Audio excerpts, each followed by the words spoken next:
So, actually, I'm gonna mute the audio real quick. I have an announcement to make, you guys.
Well, we have been since you guys. I was like, hey, the DM's here. I'm going live. hmm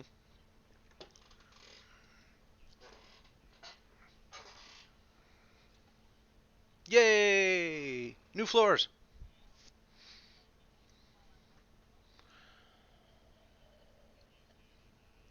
I was wondering about that. I knew that they weren't going to be able to switch those floors out.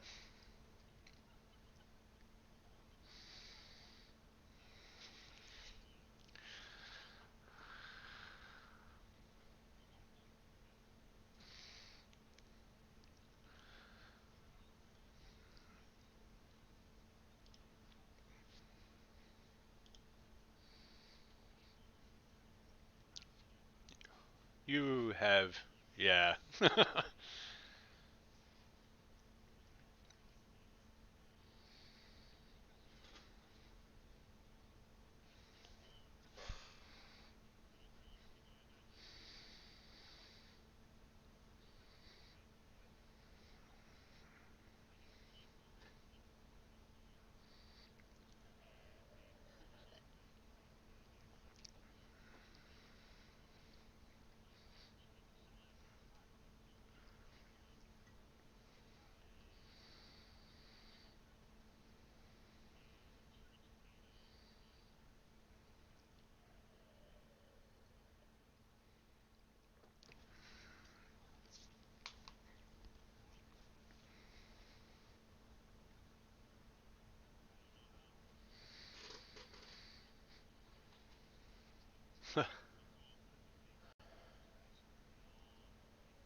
No, it's only if you're going to operate the vehicle, man. You don't have to have the insurance. You don't have to pay for it. Just park it and don't drive it.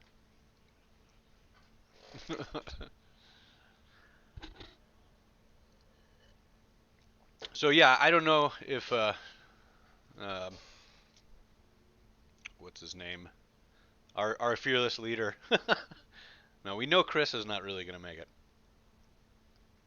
but the other fearless leader, the one who thinks he is but isn't really, I forgot his name. No, not Ervin. He doesn't think he's the leader. Chudwell. Oh, did he? Okay. I turned off Facebook because I'm dropping frames.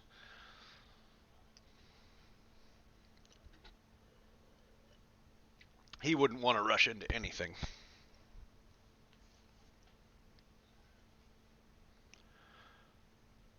So, for those who are watching, last time we played, we were trying to. Well, no, I know we have some viewers who are just not probably all that interested in watching our muckety muck session. So, figured I'd at least let them know what we're doing here. Um, the Yeah, we do. Anyhow, we have gone back to Carrack's Cross because we have generated a rebellion against the tyrant leader Prince Nietzsche, who, as soon as we had made a move prematurely on him, which had alerted them to the presence of people who are trying to attack. In the meantime, a rebellion had been formed, but was in danger of being thwarted should we not divert from our primary objective, which is to, and I always forget the name of the dang undead Dragolich, Dragotha. We're currently carrying the undead Dracolich Dragotha's, that's a mouthful, phylactery around with us, which is basically a beacon to these undead Dracoliches, especially the ones named Dragotha. And right. So we have that on us, and this undead Dracolich knows exactly where this phylactery is at all times. So we're not quite certain if he is going to try to make a move on us and get a surprise on us, or if he's going to just sit back in his lair knowing that eventually we're going to have to do something with this phylactery. And then we have a couple of options. We can either destroy it, which would then make him, killable permanently. Right now, if he's killed, he just regenerates eventually because he has this phylactery. If we destroy the phylactery, we can kill him, but he won't have anything to lose, which could make him a lot more dangerous too. So in any event, we're not quite sure. We feel like we should destroy the phylactery right before we're going to attack him, or at least get into fight with him and give ourselves the chance. However, we're not sure when or where. How do you decide where to take on an undead dragon? Like, try to plan a battle around an undead dragon and gaining some sort of an advantage. So that's the right, no problem. So, anyways, we're currently thinking, well, we just got it. He's not going to come to us. We're thinking that he's probably just going to wait, and so we're thinking we're going to go to him. But before we can do that, we have to make sure that this rebellion does not get quashed, because this Prince Nietzsche is a bad dude trying to do a bad thing, or at least he's a puppet of somebody that is the case. There's also the Archbishop, or is it just the Bishop? I always want to call him the Archbishop. Okay. Whatever. He's the top dog at the Church of the Raven Queen, which is a very powerful player in Carrack's Cross, and we believe that this Archbishop, Bishop, or Grand Bishop is actually behind the control and getting Prince Nietzsche to do what he wants. And what we believe he's trying to do is to form a ritual that could potentially change somebody into a god. Now, the kicker to this ritual is that it will require devouring the flesh and souls of everyone within Carrack's Cross, which is currently the largest populated city in the world. So we have to make sure that doesn't happen. Well, it's two different worlds now, right? So it's not just the Shadowfell any longer. It's also the Prime Material Plane, because the two planes have merged together due to that's a long ways back, but merged together due to a portal that had been created between the two, had been damaged or broken or stopped short of or prematurely or whatever. In any event, these two worlds have collided, and these two planes of existence have collided, and Shadowfell is now in both of them. Anyways, it's the largest populated city in the world due to, the undead apocalypse that occurred recently before all this other nonsense began. So that's kind of the backdrop to our story. We've had to divert because there's no time, and we've enlisted the help of a Titan King, who is he's a 30-foot tall wrecking ball, and we freed him, and he owes us a favor. So we asked him to come help us fight the Dracolich. And then we received information that this rebellion was at critical mass. It was going to either overtake or it was going to die. And so we ended up deciding we need to divert. Well, the Titan said, I can walk there in a couple of days, and the rest of us used magic to get to Carrack's Cross in a hurry. Now we're using these 2 days to plan our coup of Carrack's Cross. And I believe we're on the second day or coming up on the end of the second day. I can't remember exactly where we left off last time. But uh, part of our strategy here is maybe to facilitate a less than ultimately bloody battle for the overthrow of Carrack. And part of that is we want to use this Titan's going to be here in a couple of days as leverage, and if we do not stop him, he will destroy this city. And so that's one of our bargaining chips. And so, because I told him to.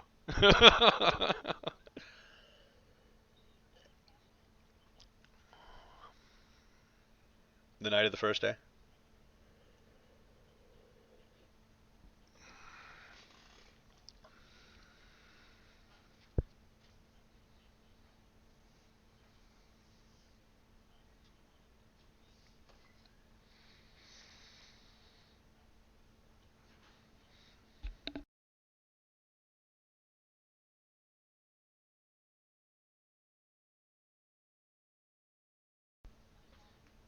So yeah, I feel like that's a fairly good recap. Is there anything? Do you guys remember any of the stuff we had been doing? I can't remember much of the actual details of last session. I forgot to mention the what are they called? The Blessed Angels, which I've got a sheet I gotta show if anybody's. Where are they? Where are you, Blessed Angels? These are they? What are they again? Exactly. I always wanted to call them something, and I wasn't sure if that's what they were. Succubi. Okay, that's what I thought that they were. And where are you? Villains. There we go. Hello, Blessed Angel. Just as a recap, these are kind of like semi-demonic beings that are just evil as hell. And they are incredibly strong. We've knocked off a couple of them. In our previous attempt at a coup, we attempted to assassinate Prince Nietzsche in a, I would say, compunctory, haphazard manner. We kind of were planning something, but we weren't really sure when the opportunity, and then it just kind of, in very quick matter, presented itself. We seized it, and one of these things came out of nowhere. I mean, it was literally invisible, and it stepped between Umbra's knife and Prince Nietzsche's heart, and took the blow in the neck, and then still put up a hell of a fight before it went down. So, anyways, these things can kind of they're magically tell when stuff's going on in the city. They have a tendency of rooting out uh, anyone who. Oh no! Someone said we can't hear everybody else.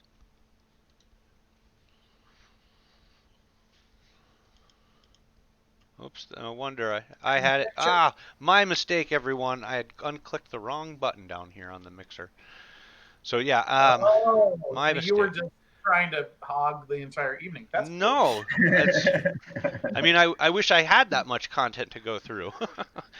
But in any event, no. So yeah, sorry about that, everybody. Yeah, no, I had the desktop audio muted, so because before we were going live, we were all chatting a bit while we were waiting for people to show up. Um, so, anyways, that's kind of where our story was left off, and yeah, maybe it was the night of the first day, and sometime tomorrow, you know, give or take a few extra strides or a quickened pace for a little while from a Titan. Uh, yeah, we're not sure exactly, but we know we've got to try to get some of our coup uh, players in place, and we have to kind of figure out where some of that is. We still don't know exactly what kind of support we're going to get within the Church of the Raven Queen itself. Now, Schotten, or Umbra as we call him, is actually in this world. It's low magic. There's not very much magic that goes on, and there's zero divinity. There are no clerics. There are no um, religious casters. There are no divine casters. In Umbra, Schotten, and he's the only divine caster in the world, and uh, Wait, well, that's true. I forgot Stone is as well. He's a Paved the way. I forgot. Shotton paved the way. Yeah, he's a paladin that probably gained his powers after Umbra gained his.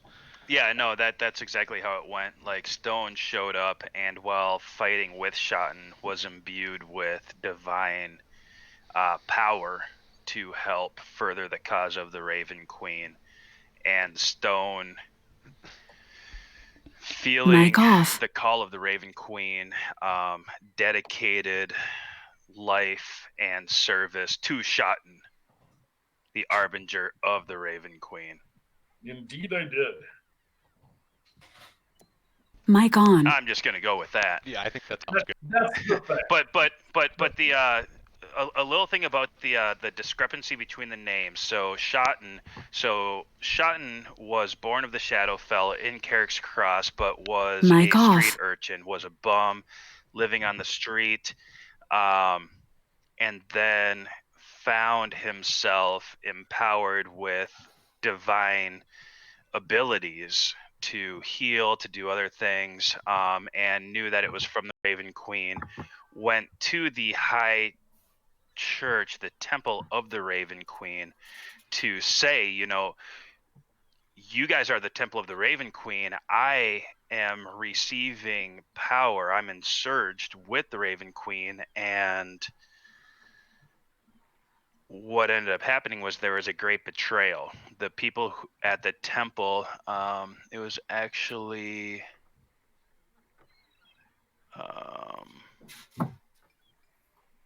I think it was Roth. Cardinal Roth. Basically said, I believe that you are the coming of the Raven Queen, and for that reason, we can't let you live. And then there was an assassination attempt. Shot and escaped.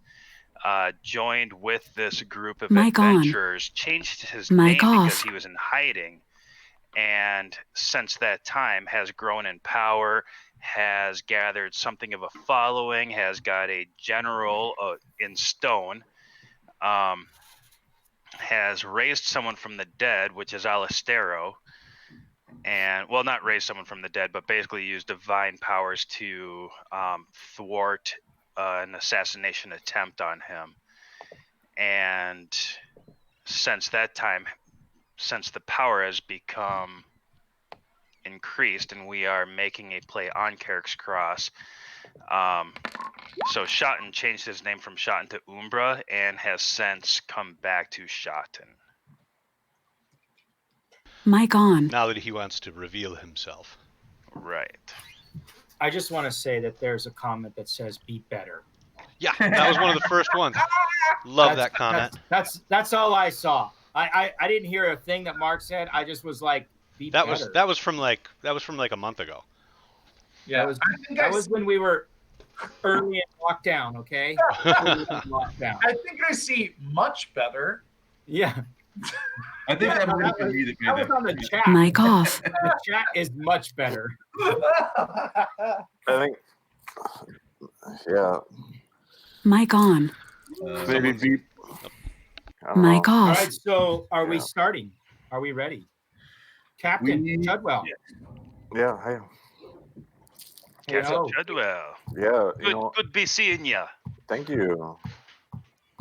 Shotten. Mic on. He has such a rough childhood, bro.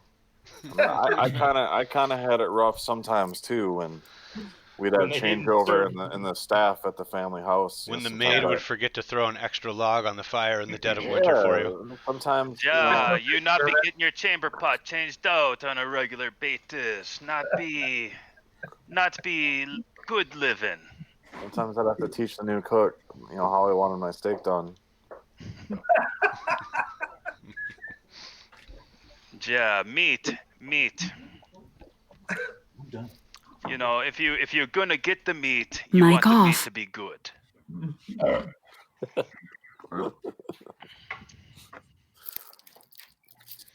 me look. Where is that? Mic on. So today we need to win. We're gonna win. We need to get to the temple and find out what support we have there. No, we need to go and take out the general. That's our mission right now. We're leaving the last captain of the watch, and we're on our way to go take down Colonel Krieger. Colonel Krieger. Okay.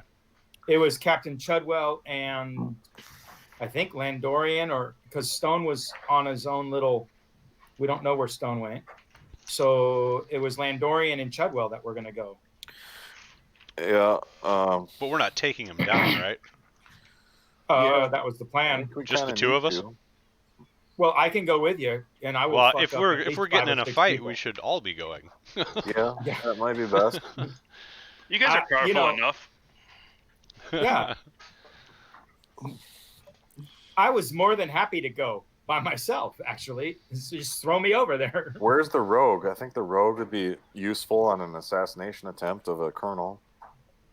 We found out that he has something else he's got to be taken care of. Yep. And won't. It's he'll be legit. with us. He'll be with us in spirit, and he's doing what he's supposed to. And Dungeon Master will start things on fire for him. Yeah, don't worry. There's when an applicable opportunity for a torch to light some poor commoner's house on fire, he will see to it that Erevan has used his tinder and flint. Ooh, that house looks like tinder. Ooh, that market looks like. Ooh, that grandma looks like tinder.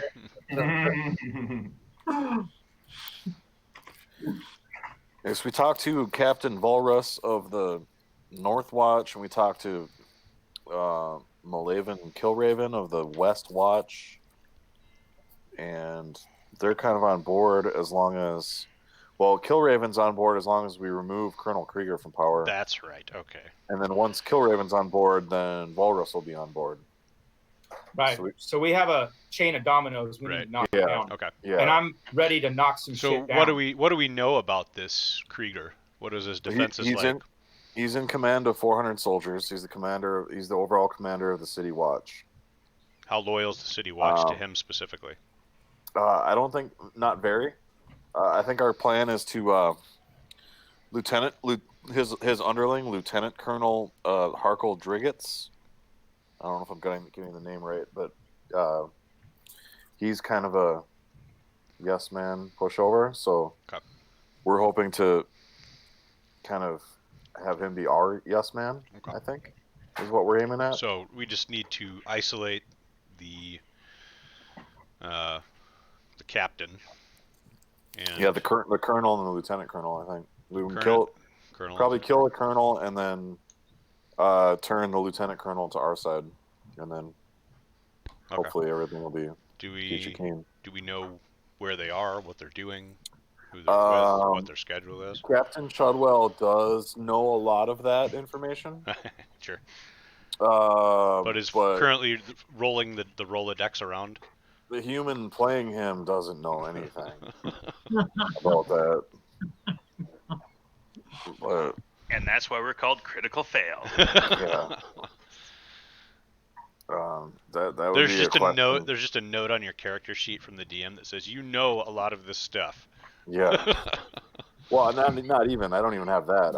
I know that my character would know that because of the history of my character. Exactly.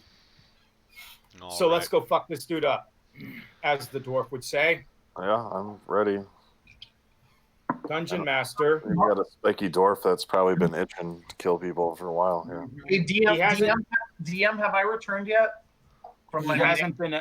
Yeah. He has not been able to kill the first 2 guards you want to bring into our fold. So let's go kill the third one. The third one's a charm, dude. Don't worry, we'll kill him.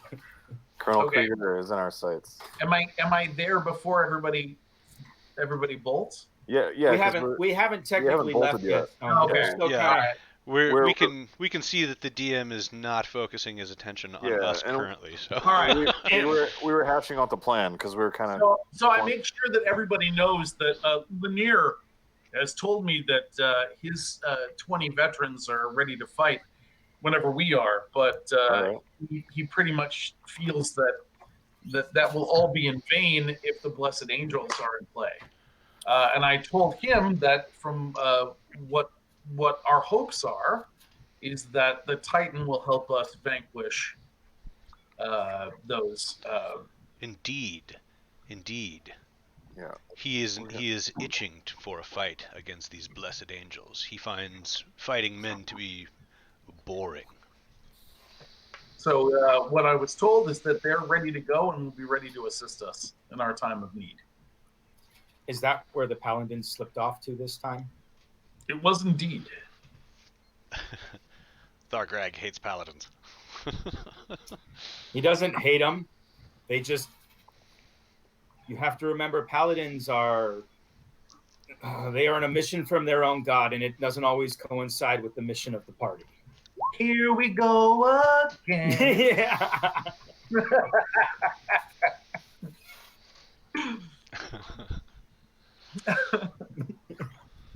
Just playing my character as I see fit. Nothing personal. I would take this little sticky ball or little squeeze ball and bounce it off a stone's head if he was paying any attention. Oh, my helm is. I wouldn't have felt it. Yeah, not you. I'm sorry. Another good thing about quarantine, I am out of range. It's good to have you back, Paladin. We're itching to fight, so it's always good to have a Paladin in a fight. Indeed. So then there's also the, and I can't remember what it's listed as in the handouts, but this, I guess, ritual that can create a god. We saw this in not a premonition, but I guess it would be some sort of magical memory that was given to us once upon a time, and this vision we saw of the past included this ritual. We saw it performed once before by help me out with the name, guys. Who was the guy that performed the ritual? Shotten? No, the ritual that tried to create a god, murdered the city of Kulithmar in the process. Oh, Caius. Caius, who is, this ritual apparently worked for, but he is a bad dude, and we're pretty sure that the whole undead zombie apocalypse that the world is currently experiencing is as a result of this Caius god. So, in any event, I'm trying to find what's the name of that spire. Looks like a cactus. Yeah. The monolith? Is that what it's called? The monolith? No, that's what we call it. I'm looking for the name of it in the handouts area. Yeah. There's handouts? It's the thing. Black Death energy sucking all the soul in Kulithmar into the giant monolith that looks like the one in Carrack's Cross. I don't have the name of it, though. It's called something else in the handouts, I think. What fucking handouts are you talking about? Doesn't matter. Let's go fight. John, if you look up in the upper right-hand corner of the Roll20 screen, there's going to be a series of buttons you can click. The Spire of Long Shadows, perfect. The first one is going to be the chat. If you hover over, there's a tooltip. The second one to the right of it will be called Journal. If you click on Journal, you can find your character sheet. There's also a ton of other handouts beneath it. Okay. Right. Let's say maps, probably. Ooh, there's a Hey, Stone, there's a portable hole. Yeah, that's in my pocket. Yes. I got it. Thanks for telling me. Yeah. The Spire of Long Shadows that you see in the handout you could put shit in is the one from Kulithmar. The one that is in Carrack's Cross is not completed yet. Production has been slowed to a virtual standstill. And we need to ensure that this ritual does not get performed for obvious reasons. I mean, even those of us who aren't the greatest of people still want to rule over a world that has people to rule over in it. Well, let's just kill all the people, and then there won't be anyone to rule over. Great. We want. Some of us want to rule the world ourselves. Yeah. So we don't want those people to die. The rest of us, hopefully, are good enough people that we just don't want the people dead. Scorched Earth is, that works in a time and place, but total annihilation. Well, Tudwell family is naturally in charge. and doesn't want to see the servants destroyed. Sure. Mic on. Okay.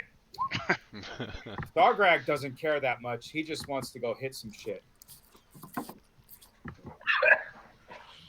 Greg's along for the ride. Who is Thargreg?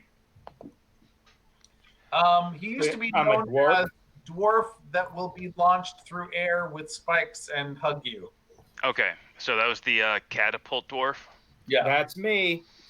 I'm a catapult dwarf. Mic off. Okay.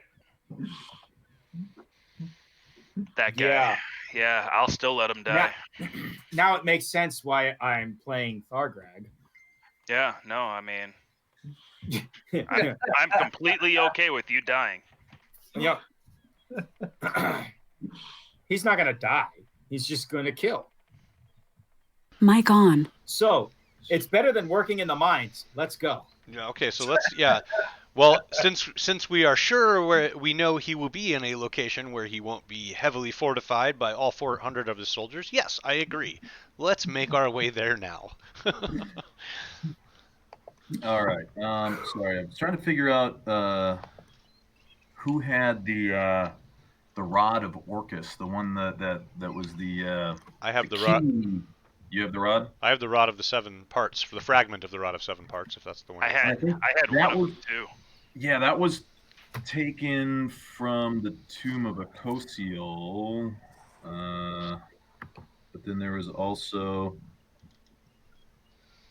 Where is it? This thing. Boing. I didn't see anything. Oh, sorry, they called it the. Yeah, I don't see any. Bing. Bing. There. Kellerel's rod, the rod of ruin. No, that's the one I think Kuboy has. Okay. I think, because I don't have that one on my sheet. Yeah, I was trying to figure out who fucking had it. I don't know. We'll figure it out. It's probably not going to come into play right now, but it's one of those things to know.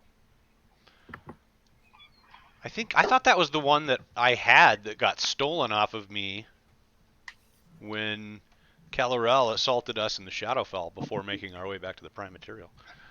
Oh, that's right. That's right. That's right. I think didn't Algaf have it? No, I thought he might have had it. Right, and then Calorel was like levitating it towards him, and then the female elf suddenly appeared and grabbed it and smashed it. That's right. That's what happened to it. So it's no longer in existence, huh? Right. So I was like, boy, that could come into play if that was. But I was like, oh, that's right. So It's like, gone. Right. She gone. She gone. There's been a lot of things happening. A lot of things have happened. Yeah, a lot of things have happened. We have been playing this campaign for, 80 years. 7 years 80. At least. Going on 70, 8, I would imagine, by now. 70 years. Yep. 70 years. Well, it's been actually, so in game time, I'd say it's been about 62 years. And this is why on April 6th they said be better. Like, how have you not won D&D already? Yeah. How are you not done yet? Well, we actively try to avoid the linear plot line. Just change planes. That does it. Oh, they've done that. End time. Yeah, so the Rod of Ruin was the one. So that when the Elven woman teleported in, grabbed the rod, just 10 feet before it reached Calorel, and then smashed it on the ground. That's the resulting explosion. Was what ripped a hole through space and time, launched you 60 years into the future, and then also created a rift that displaced Carrack's Cross. So, but Carrack's Cross is not on your time either. For Carrack's Cross, they only went 20 years into the future. So, or sorry, 40 years. So you are actually you're 20 years ahead of Carrack's Cross, but 60 years ahead of the rest of Faerun. So, around that. Which means that when they went back to Faerun, some of their older, companions were either passed away, completely gone if they were human, or former main NPCs like Jindo was now an old man, venerable, half giant, or Goliath he was. And that is where we are. Okay, so I saw a bunch of stuff. He's a sneech. Blah, blah, blah, blah, blah.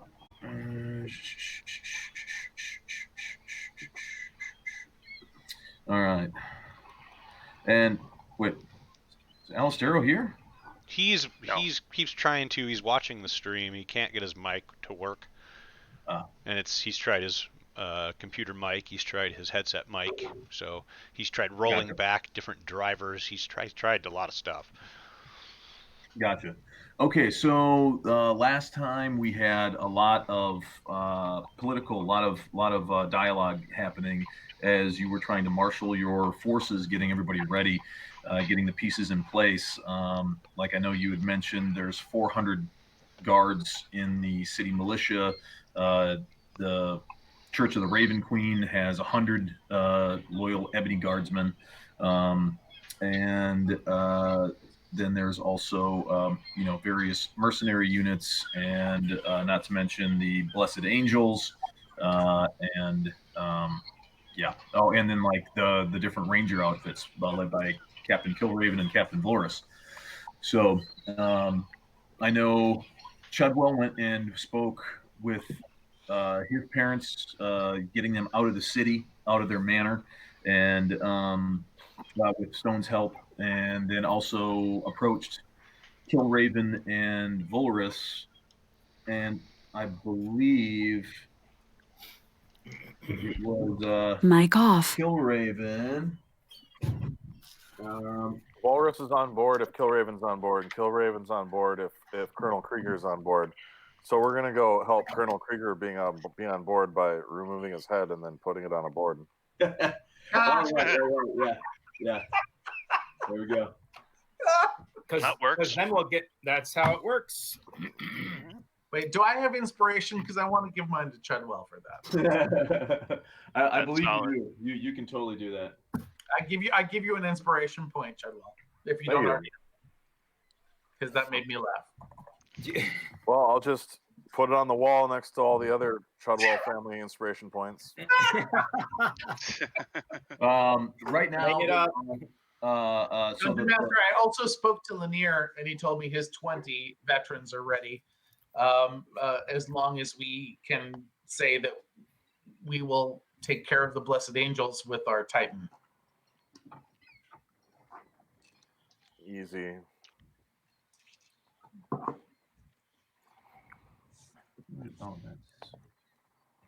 Orlando, we can't hear you. Mic on. My bad. So yeah, no, you can definitely assure them that the Titan wants to fight these Blessed Angels because, well, we're actually more afraid that if he doesn't have Blessed Angels to fight, he may just turn and attack the city anyways. So we kind of don't want to, like, that's definitely our secondary objective at the time being. Also, if he's unhappy now, he may not help us with Dracotha. He may not believe us that we're going to let him fight, yet again.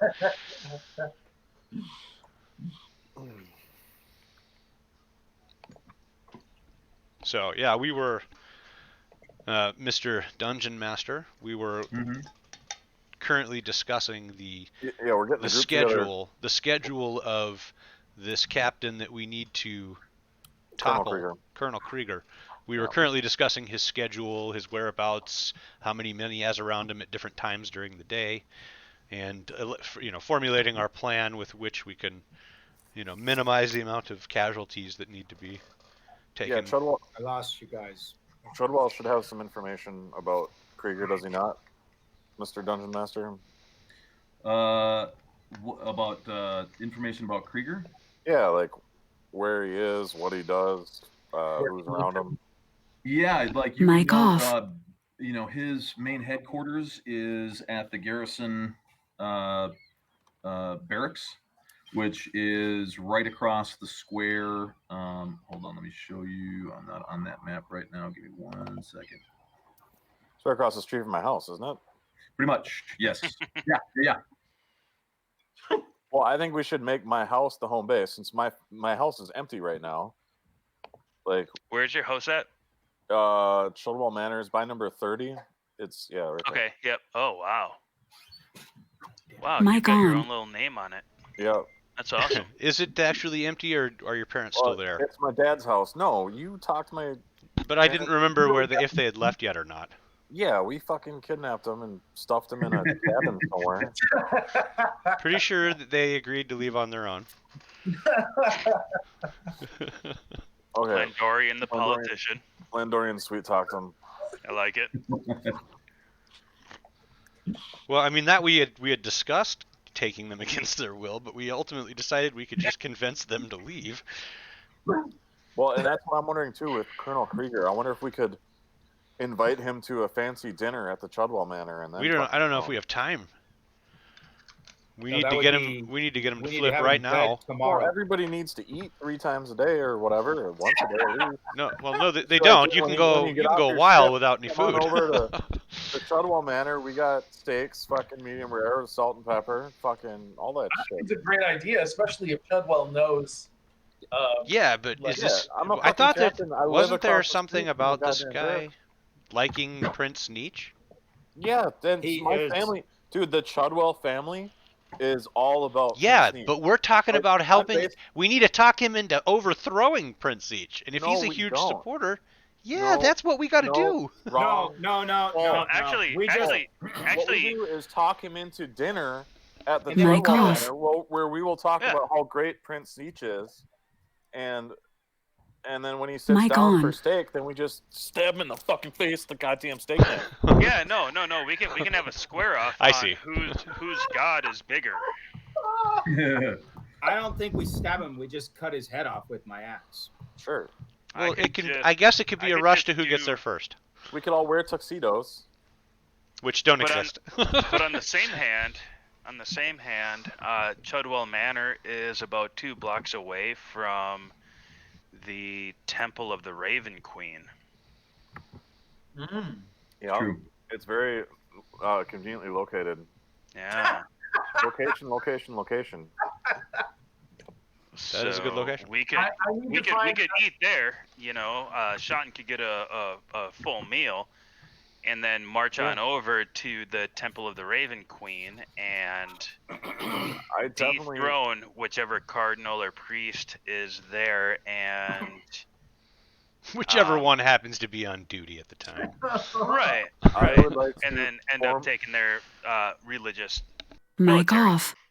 I'm All I gonna know is if we're doing extend my written invitation if we're to all the doing members of my group to please come to my father's house, my family house, the Lovely. Chudwell Manor.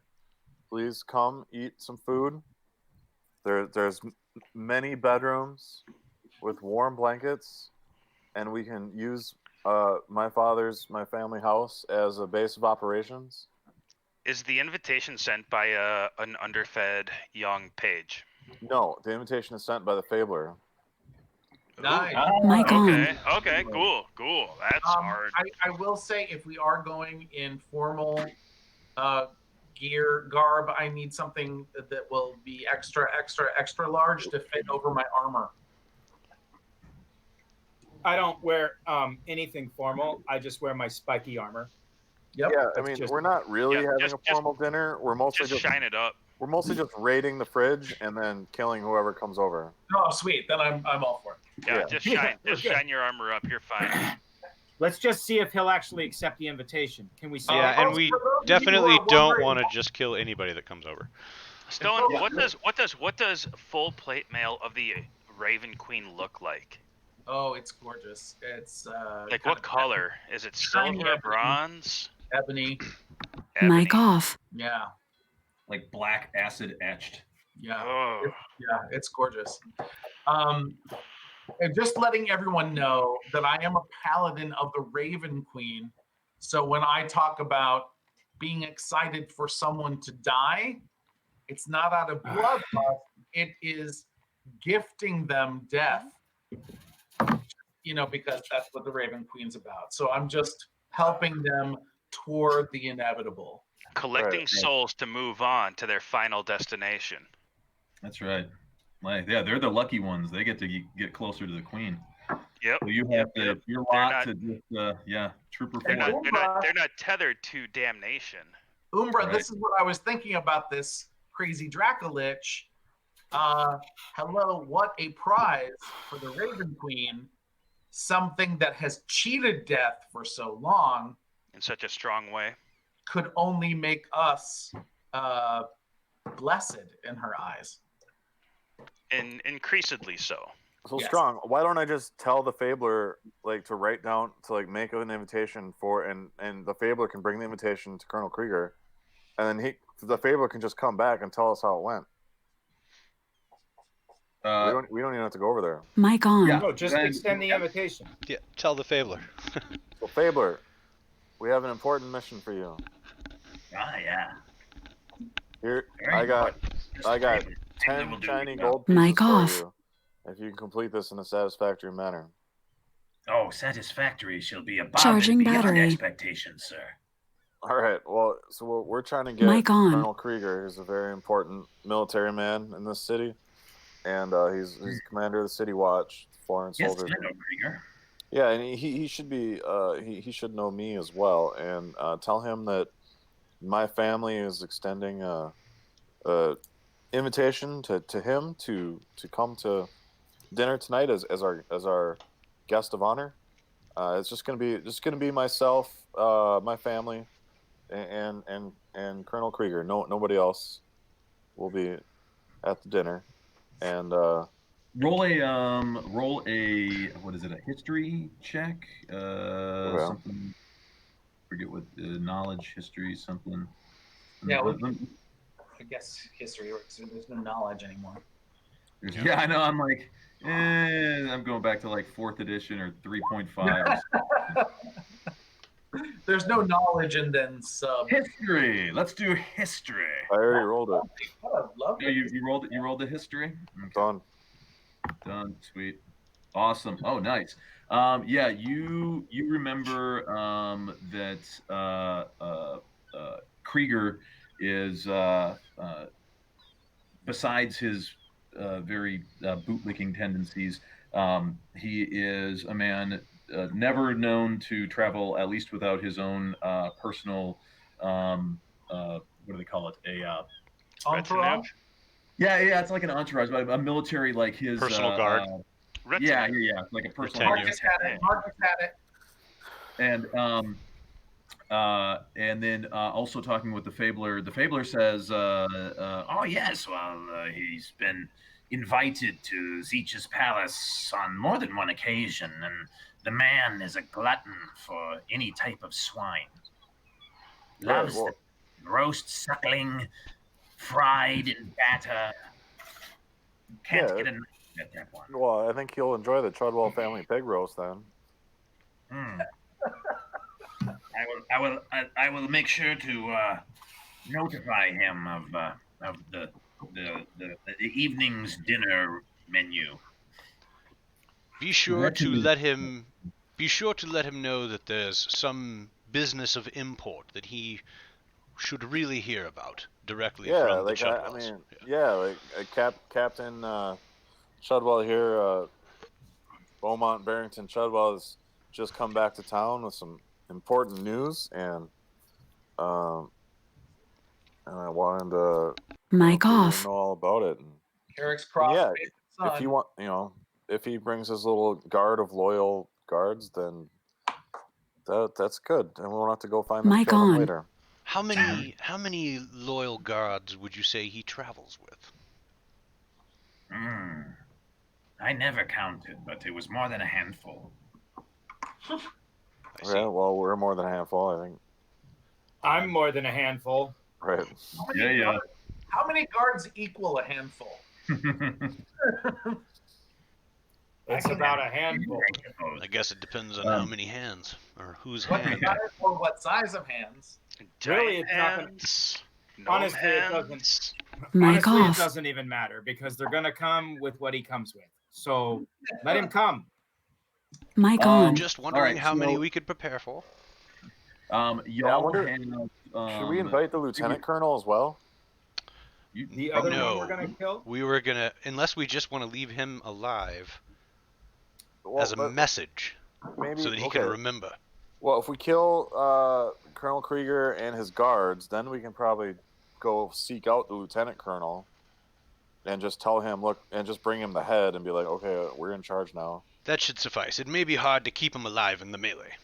Yeah, let's just do Colonel Krieger. Let's stick to the plan so far. That's good. Yes, indeed. Mic off. Right. And I'm gonna give 10 silver pieces to the Fabler and tell him that I'll give him 10 gold pieces once his job is complete, if it's satisfactory. That's what's in it for you, Fabler. Here's 10 silver pieces. Little tip, little pre-mission. Little tippy tip. Juice in the pot, yeah. Mic on. Hey, Fabler, you there? Yep. Okay. Sorry, typing whispers. There is something I wanted to mention to you guys. So throughout the course of all your dealings in Carrack's Cross, you have accumulated, for different specific actions and reactions, accumulated authority points. Now, authority points are basically it's a bonus that you get anytime you're interacting with any Carrack's Cross NPC.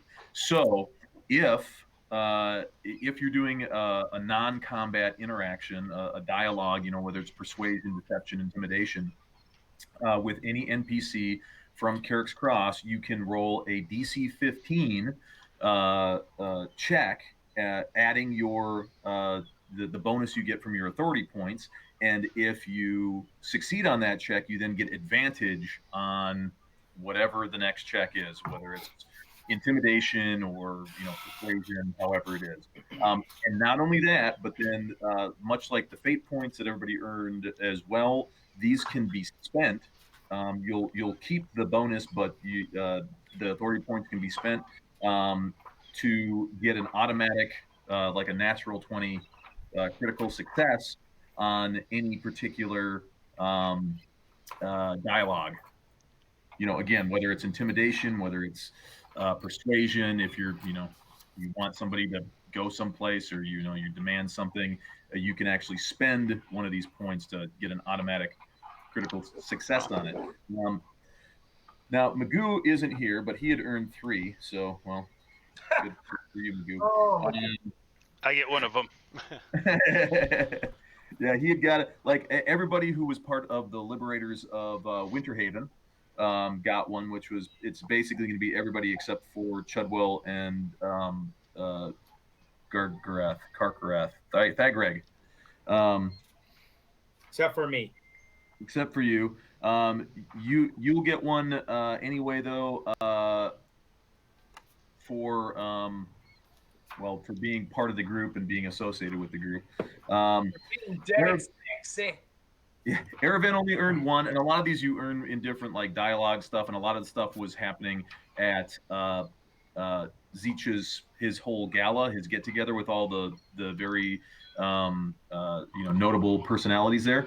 Lando, you got 2 points, and Stone gets 2 points. Alistero actually earned 3. Umbra earned 3, and Chudwell gets 2. So, yeah. So, and again, so anytime you want to do a dialogue type interaction with any person from Carrack's Cross, you can roll a DC 15 check, add that bonus, so whether it's 1, 2, or a 3, and if you beat a 15, you automatically get advantage on the next roll. If you don't get it, you just roll as normal, but it's sort of a bonus to any of that, and then plus, then like I said, you can spend those points to get an automatic critical success on any particular dialogue action. Okay, so you send the ominous Fabler with his 10 silver off on his mission to go and grab Colonel Krieger, inviting him to dinner. And why don't Chudwell roll that authority check? So you get to roll a d10 and add 2 to it. Okay. should I just do that in chat? Like roll D10 plus Sure. 2? Yeah. Yeah. We'll see if you get advantage or not. D10 plus 2. Like that? Did I do it right? Doesn't look like I did it right. It looks pretty broken. Oh, there it is. Did something D10 plus 2. Okay, so you didn't get the success, so then roll a regular persuasion check, and we'll see how much weight your invitation is going to carry with Mic off. good old Colonel Krieger. Okay, something's wrong here. If he doesn't come, we'll just have to go to him. Okay, my character sheet was, I had a user error on my character sheet, but I'm gonna. Okay, so I'm rolling a persuasion check now. Yeah. There it is. Holy shit. Oh, wow. Yeah, I think Mic he can on. persuade him. Think he's coming to dinner now? I think he's Charming coming to dinner. motherfucker. You gonna bring This the lobster? is why Captain Chudwell rolls persuasion. Could have just got him to fucking Hi, we're assassinate Prince Zeech, but I guess we're I was just looking at Mic off. For ability checks. I've got my little cheat sheet, and it says if the task difficulty is trivial, it should be like a target a DC of 5. Easy is 10, moderate is 15, hard is 20, very hard 25, nearly impossible is 30. Well, he just got one. High as it goes. That's as All right. absolute high Mic as on. it possibly goes. Where was Krieger on your list? He actually shows up. Well, there's different levels depending on what you did. It would determine his response, and I didn't really think that was going to happen. But no, yeah, you get the Fabler comes back and he says, Mic off. he says that he is very pleased to announce that Krieger is going to be there. He hopes that you will forgive the absence of most of Charging his staff battery. as they are investigating certain reports coming in from the About traitors. from the captains of the North and West. Yeah. Mhm. West. The last two places we were, by the way. Right. So he says it's just going to be himself and then his personal valet. Nice. Okay. I'm gonna give the Fabler, thank you. You've done an excellent job. Here's the 10 gold pieces that were promised. Now could you please go buy a pig and slaughter it and cook it. Mic on. We like a pig roast and the sides and all that. You think you can handle that, Mr. Fabler, do you know how to cook, Fabler? Well, doesn't Chudwell have a staff? Yeah, perhaps I have an idea. Perhaps we should just have the staff. Yes. No, the dwarf has an idea. Okay. Come on. Oh boy.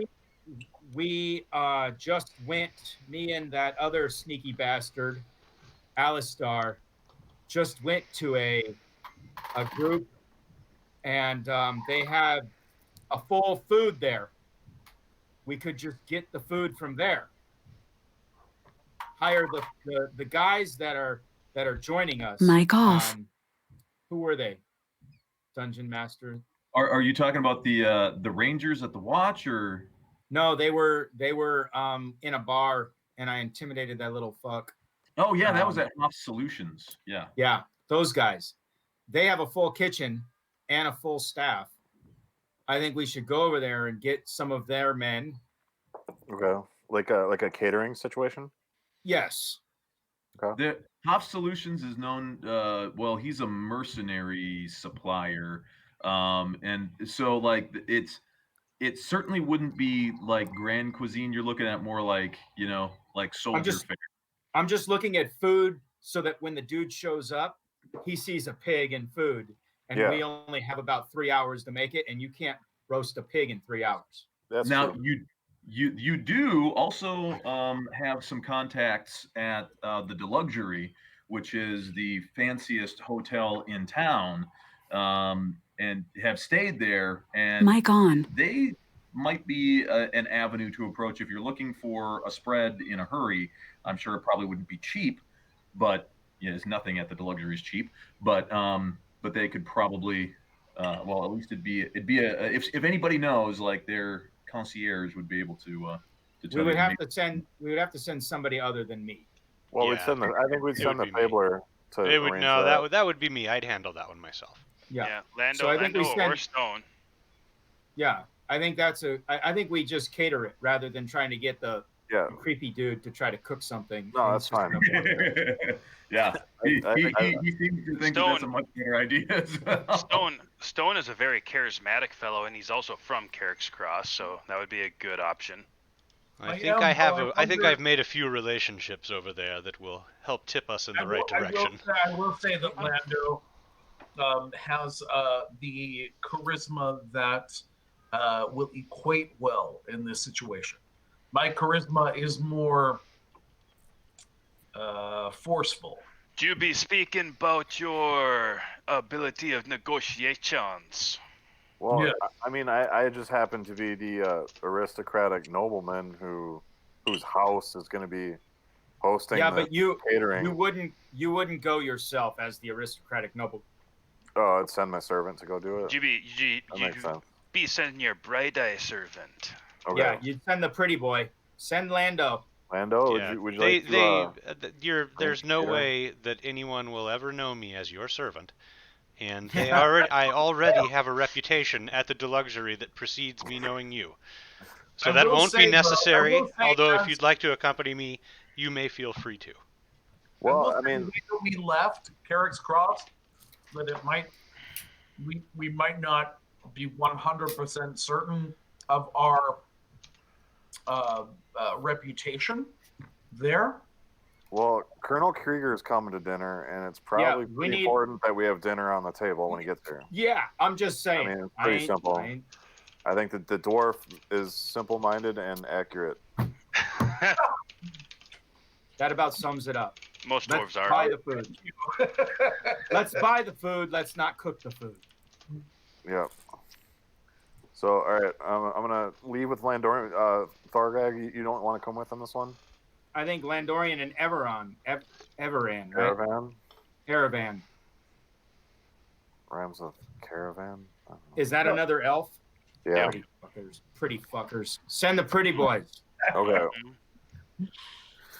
And in the meantime, we could set this place up like we're going to have a dinner. Yeah. We could burn it down afterwards. Okay, yeah. Blame it on Krieger. Let's light the chandelier and sharpen the weapons, I guess. All right, and who is going out to get the food? Elves. Lando. The elves. And you are going out with just the two of you, and you said you're going to the Luxury? Yes. Yeah. That's where Erevan and I spent plenty coin last time we were in town and made some relationships with the tailor and those in, I guess, the service industry at its highest level. I would like to go as well to see the service industry. Wrong. Because are there wrong humans industry. There? Are there human women? I'm just. This dwarf has a thing for human women. Their long legs. I do believe they were. I do believe they were of a gentlemanly persuasion. What? I'm just saying that the people that they had contact with were not buxom human women. Thargreg is at perfect height, walking up beard to beard on a good Mic human off. woman. It's all trannies over at the Luxor. I'm gonna. Then Thargreg wants to stay. I'm just. If that was the option, if there were human women, we would want to go. Mic on. In the meantime, inspiration point back, please, from saving the from the dwarf. Yep, Thargreg loses inspiration for that. They all have penises. I don't know how else to say it. Those deeds must be punished. He doesn't know. He just is asking. He's just checking. He just had a thought that there might be human women there. All right. All right. What do we got? Let's do. You make your way over to the luxury, and Mic off. There is.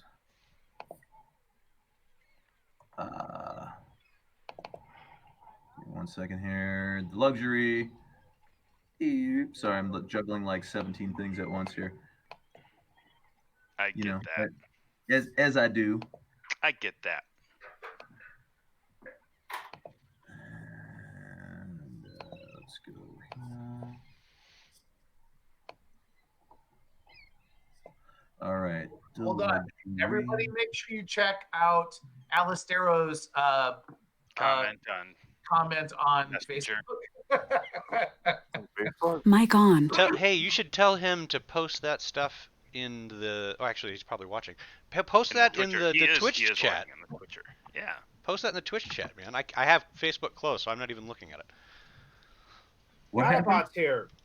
Not a bot's back. I asked him if that was a bot. No, he said he's not a bot. I know. Okay, so who is the bellman? Who is bellman in the minstrel?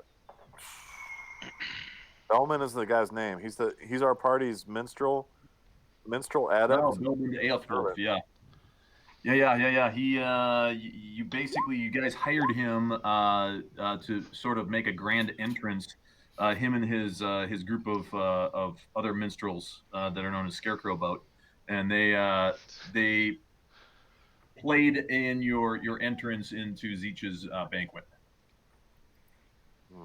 Yeah, but we fucked that up, so I don't know if we want to re-engage with the same folks that we fucked up with last time. All right. So the Armin is the Armin Loratio is the major domo at the front desk. Sorry, what was his name? Armin, Armhin, Loratio, Loratio. I believe that's what I told you the first time. God, I hope so. Should be. Yeah, then there was, you guys had also met Christoph, the tailor. And then Veda Rockwell, she was an assistant. And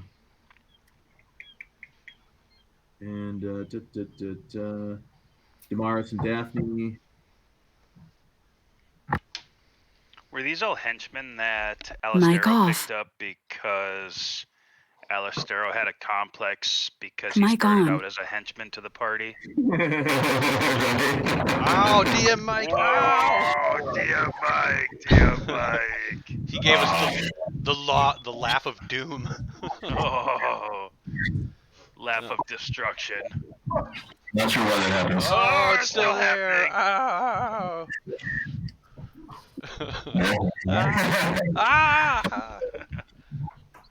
Way too loud. It's still going. You're stuck on it.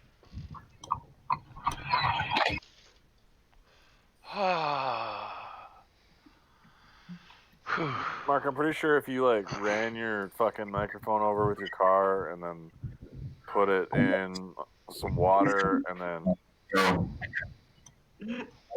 put it on a plate that was sitting on top of your phone while someone was calling you and your phone was vibrating. Put it in a crystal glass and then did the music humming on it. Yeah, that would work too. That would probably improve the sound of your microphone.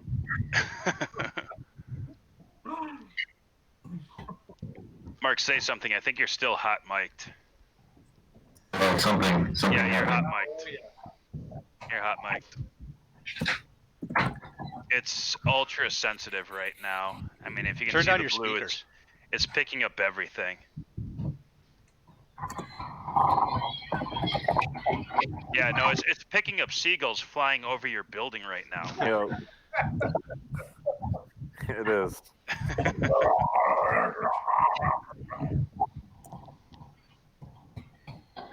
I don't know why. Yeah, that's mic sensitivity, crazy. Mm-hmm. But I'm It's wondering very, if very it's loud and sounds robotic. I wonder what happens if you turn your speakers all the way off and just talk. Now talk with your speakers off. Nope, still the same way. Still hot.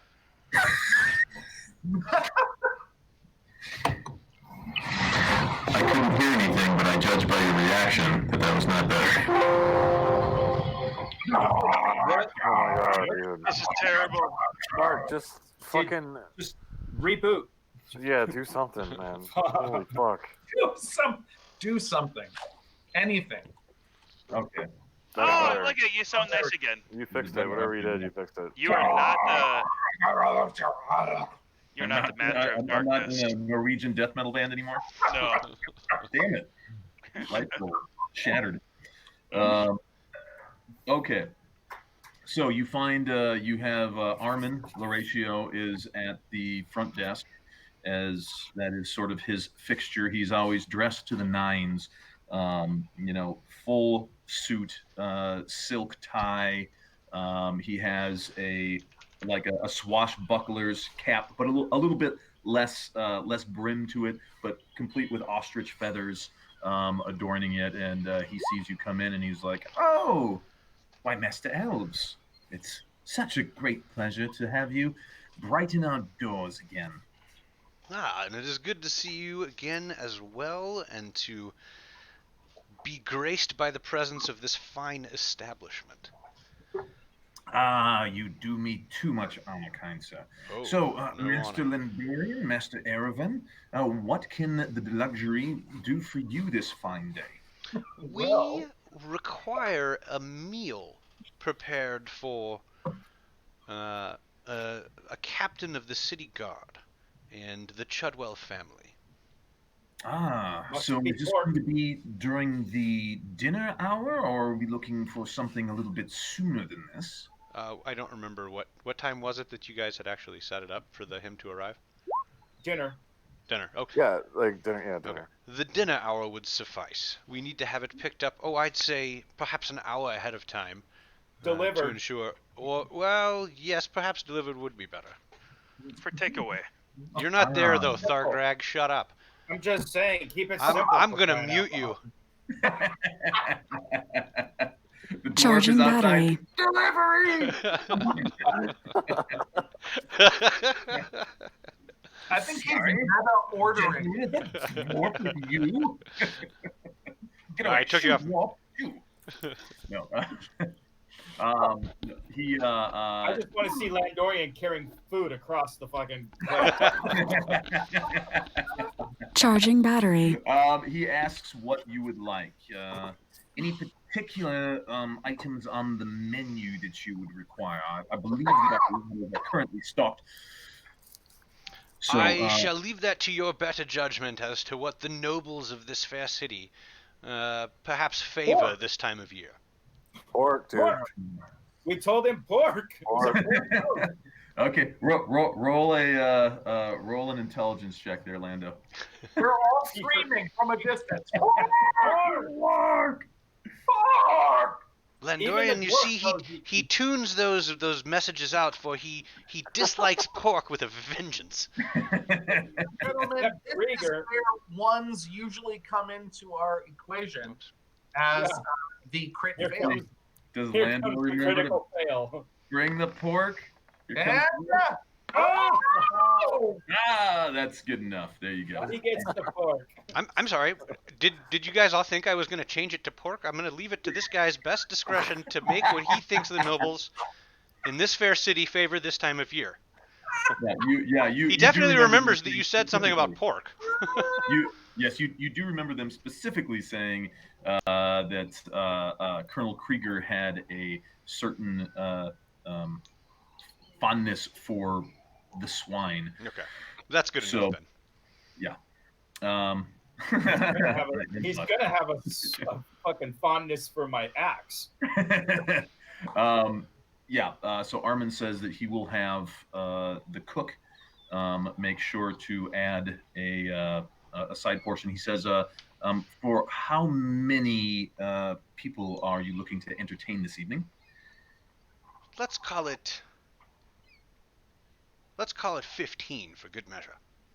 15. Oh, so this is quite a large gathering.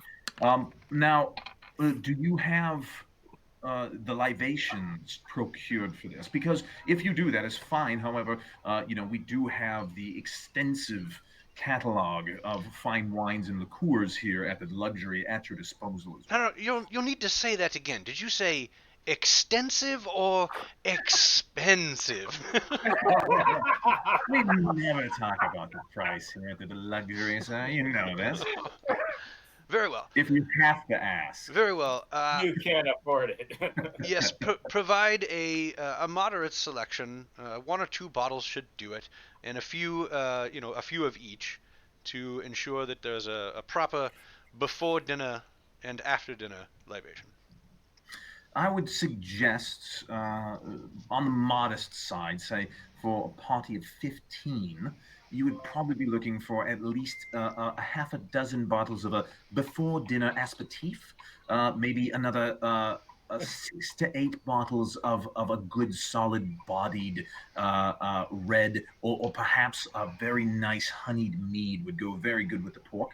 And then if you're looking for an after dinner liqueur, again, another half a dozen bottles should suffice. You could probably get away with the whole thing for no more than 75 to 80 gold. It's, That's very well.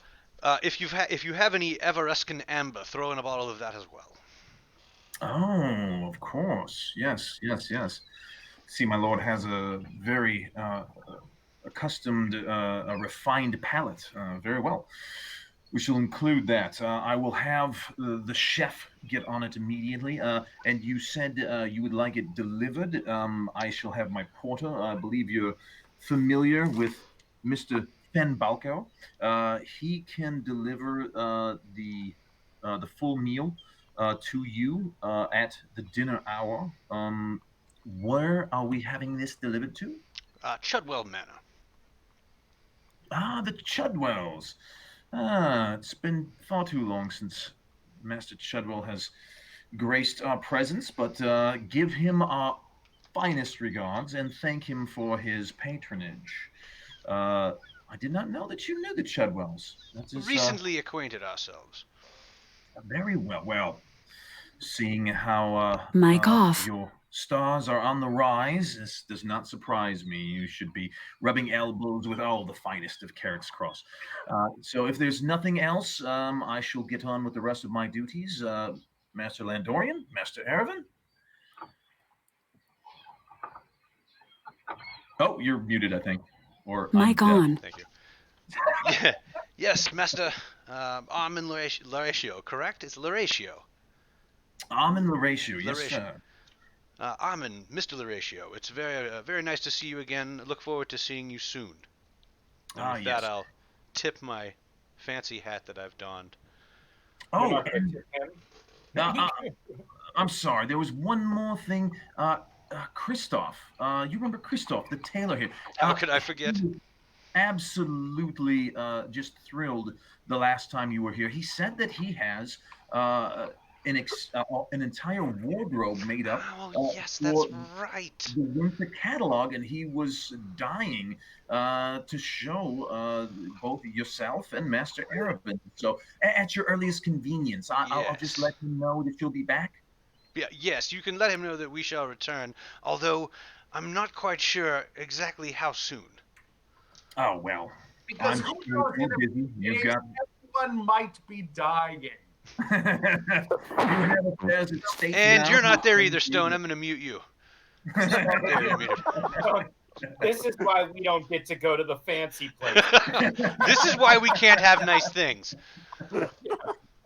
No, yeah. So he mentions that Christoph has basically made for the elves, fancy formal wardrobes for the winter gala season.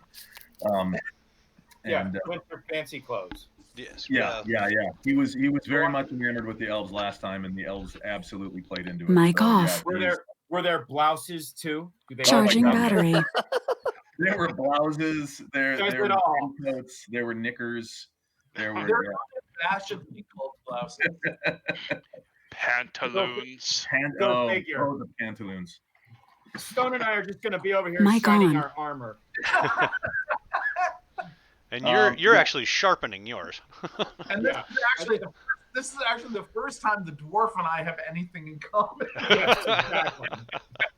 Yes, exactly. As you see Damaris, and she comes up and she hands you a little bill, receipt, and it says dinner plus liquor plus everything else. You are looking at a total of 50 iron pieces. Okay. 50 iron pieces? That's 100 gold pieces, right?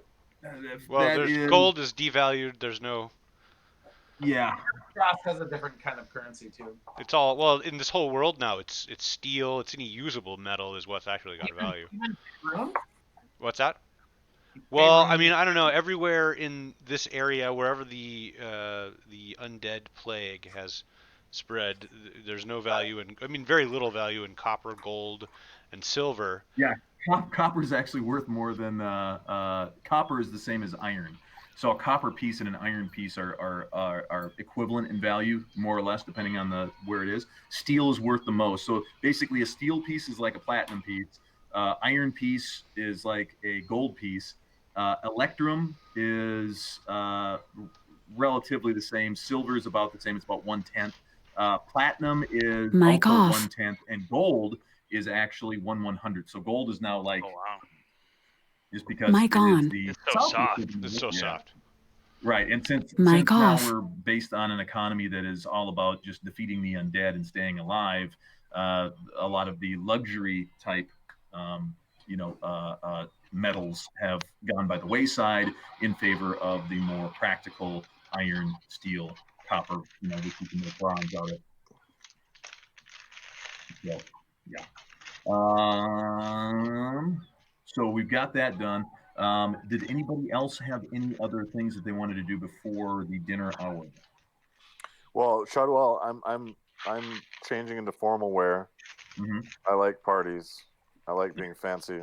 Okay, yeah, and you definitely have aristocrat's clothing. Yeah, you would not be out of place were you to be invited to the royal palace. Yeah, I'm excited to put on some fancy shit, so I'm gonna do that. How many? I'm sorry. How many? To kill some motherfucker. Oh, don't worry. He's probably not going to be in the fight. It'll be over before he's there. I kind of am envisioning myself being the distraction. Yeah, like talking to him, and then we can let the dwarf kill him. More for me. Tone and I are going to race from. Right. We're going to race from opposite sides, but I get a head start because I got little legs.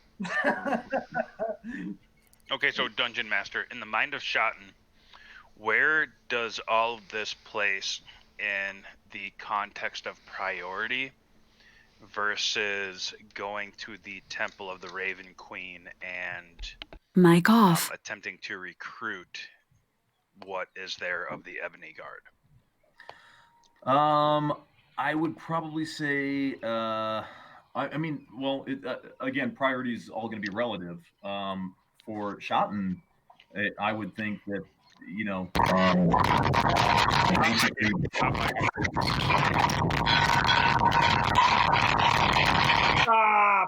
Thank you. Okay. Wow. Hello. Mic on. Hey, Coobs, I think it's a good idea if you shoot over there while we're taking care of dinner. Yeah. Is it still going bananas? Nope. No, you're good. Once you reconnected it, reset. Mic off. My mic bar is actually showing full blue now. It's not even pulsating. It was showing full bloom. It was blooming. Yeah. I went Swedish death metal again. Okay, so yes, I was gonna say iron to steel conversion. Steel's worth 10 iron. And you're muted again. Mic on. How much did I owe them? 50 iron. So that's 5 silver, or 5 copper. Steel. God, yeah. Oh, all right. I will hand them that money. I just needed to know how much to subtract. Fuck with the currency system. I'm just like, man, this is just leave it all the same. I was like, ooh, I'll mix everything up and be different. Live for it, actually. Next time, just make a handout that has the conversion rate on it, and then put it as a handout in there. And whenever we need it, we can just pull up the conversion chart so that we don't have to ask. Tell him, what a sales idea. Tell him, Mark, you're not the boss of me. Yeah, you want to come over here and write my 300 macros that I have? Yeah. Mic on. Definitely do not want to be your slave coder. I think Lando loses inspiration. Mic off. for giving the DM one more task to do. Mic on. To make our lives easier. Give me DM lip. Lose inspiration. Mic off. Give me about 2 minutes here. Speaking of macros, I just need to do a couple macros here real quick. Here, I'm going to mute. Yeah, so Mark, I think it's a good idea if you shoot over there while we're killing somebody. Stone and I. Mic on.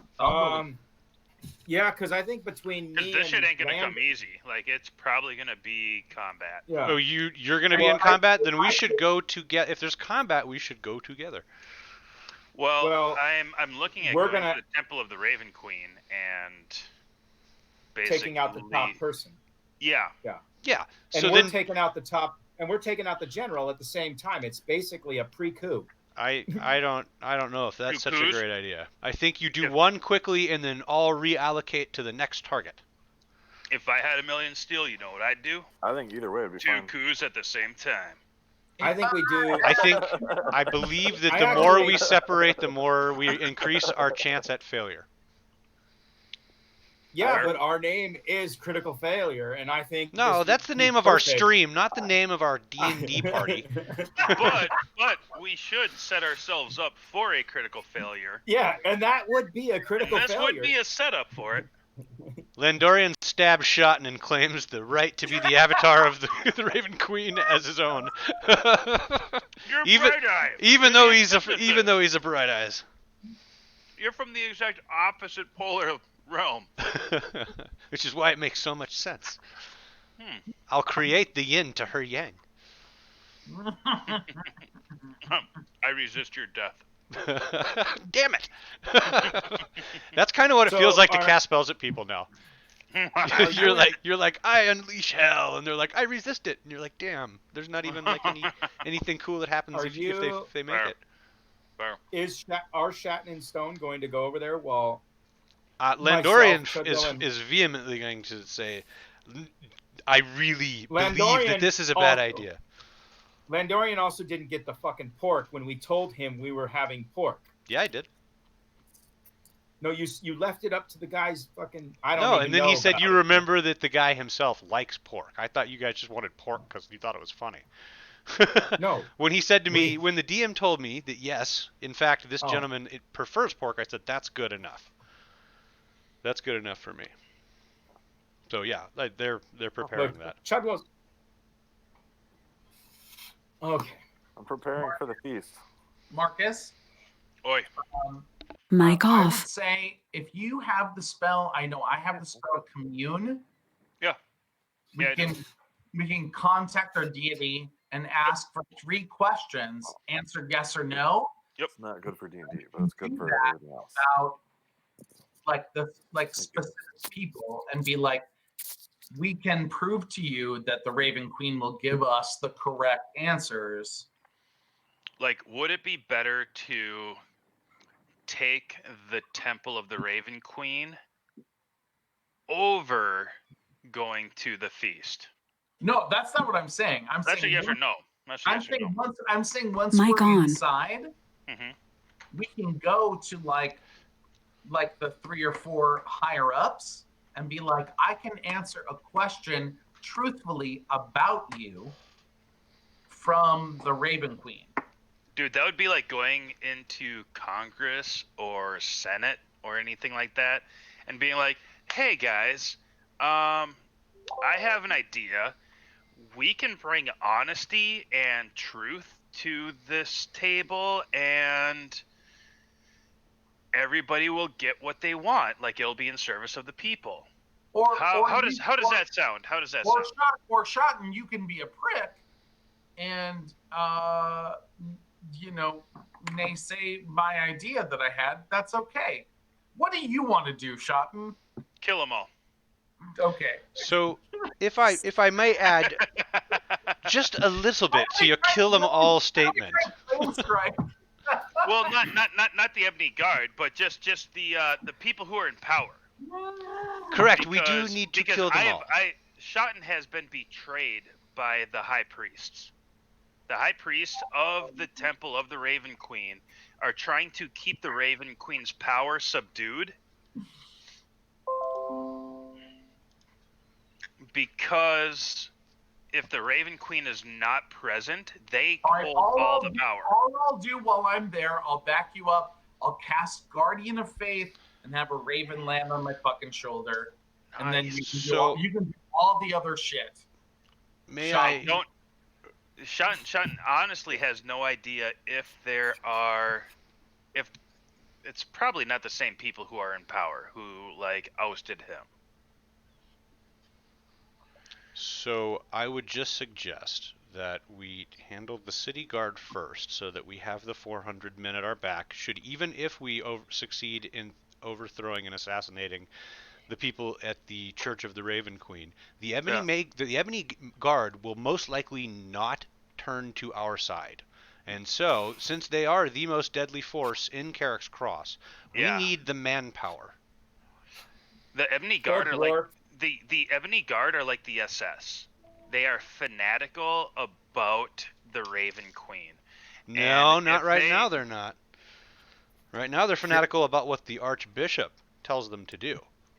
Right. Because they are. On a basis, the Ebony Guard are more training wise. They're probably similar, but the Ebony Guard are much better equipped. They've got the finest arms, the finest armor. Mic off. It's all it's like they're the SS units with all the the newest, greatest, coolest shit. All the night vision fucking gizmos and the assault rifles and all the ARs. Yep. Mm-hmm. The Sturmgewehr? Yeah. Yeah. No, that was the 20. What time is it? 22nd Division. It's killing time. Yeah, that had to be terrifying. Basically, it's fucking time for a barbecue. You're in time for food. Here comes all these guys with futuristic assault rifles. You're suddenly looking at a modern army. Mm-hmm. They would be the special forces along with this group. So have y'all? So like I said before, hopefully I'm not hot micing. Looks like my water is going. No, you're good. Oh, you're good.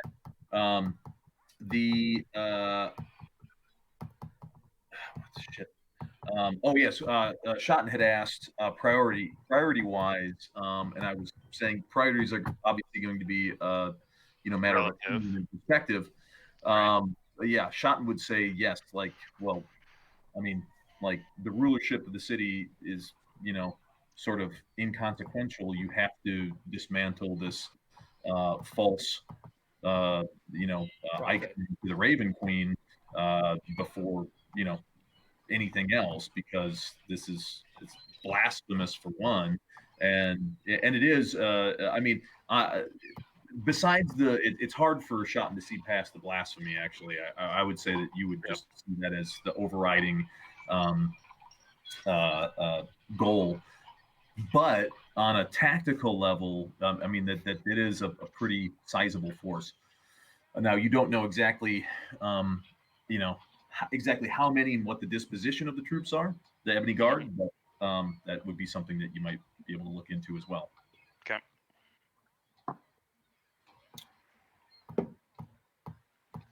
So are you and Stone going, or are we staying? Because Landorian's going to lose his mind if you guys leave. He's going to jump up and down like elves tend to do, and then complain. Charging battery. And then I'm going to have to knock his ass out so we can kill the fucking captain. Who's going to eat all this fucking pork? The rage of the bright eye concerned me not. The Ebony Guard. I speak into Shotten's ear and I say, look, I really doubt that they'll survive without us.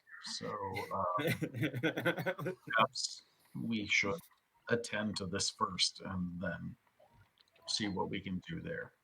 Big Stone, your words speak sense. I be thinking that after we do this town guard retrieval thing, we go up onto the Temple of the Raven Queen. Shotgun, I would be glad to go with you. I will follow you and bring a raven to my shoulder. And we will go with stomachs full of premium food and drink. Especially since Landorian paid for it. Let's eat. But followers of the Raven Queen don't eat pork on the Fridays. That's fine. My God. That's all right. Sure. Honestly, I still wonder why we're feeding him anyway.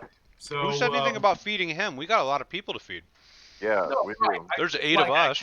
Actually, the followers of the Raven Queen, they eat pretty much anything. We could have saved some steel and just cast an illusionary smell in the room. Yeah, but have you had food from the Deluxury Stone? Once you have food from the Deluxury, all other food will start to not taste as good. Shutwell's accustomed to fine dining. Because hanging out with you guys. I've been missing my hometown chicken.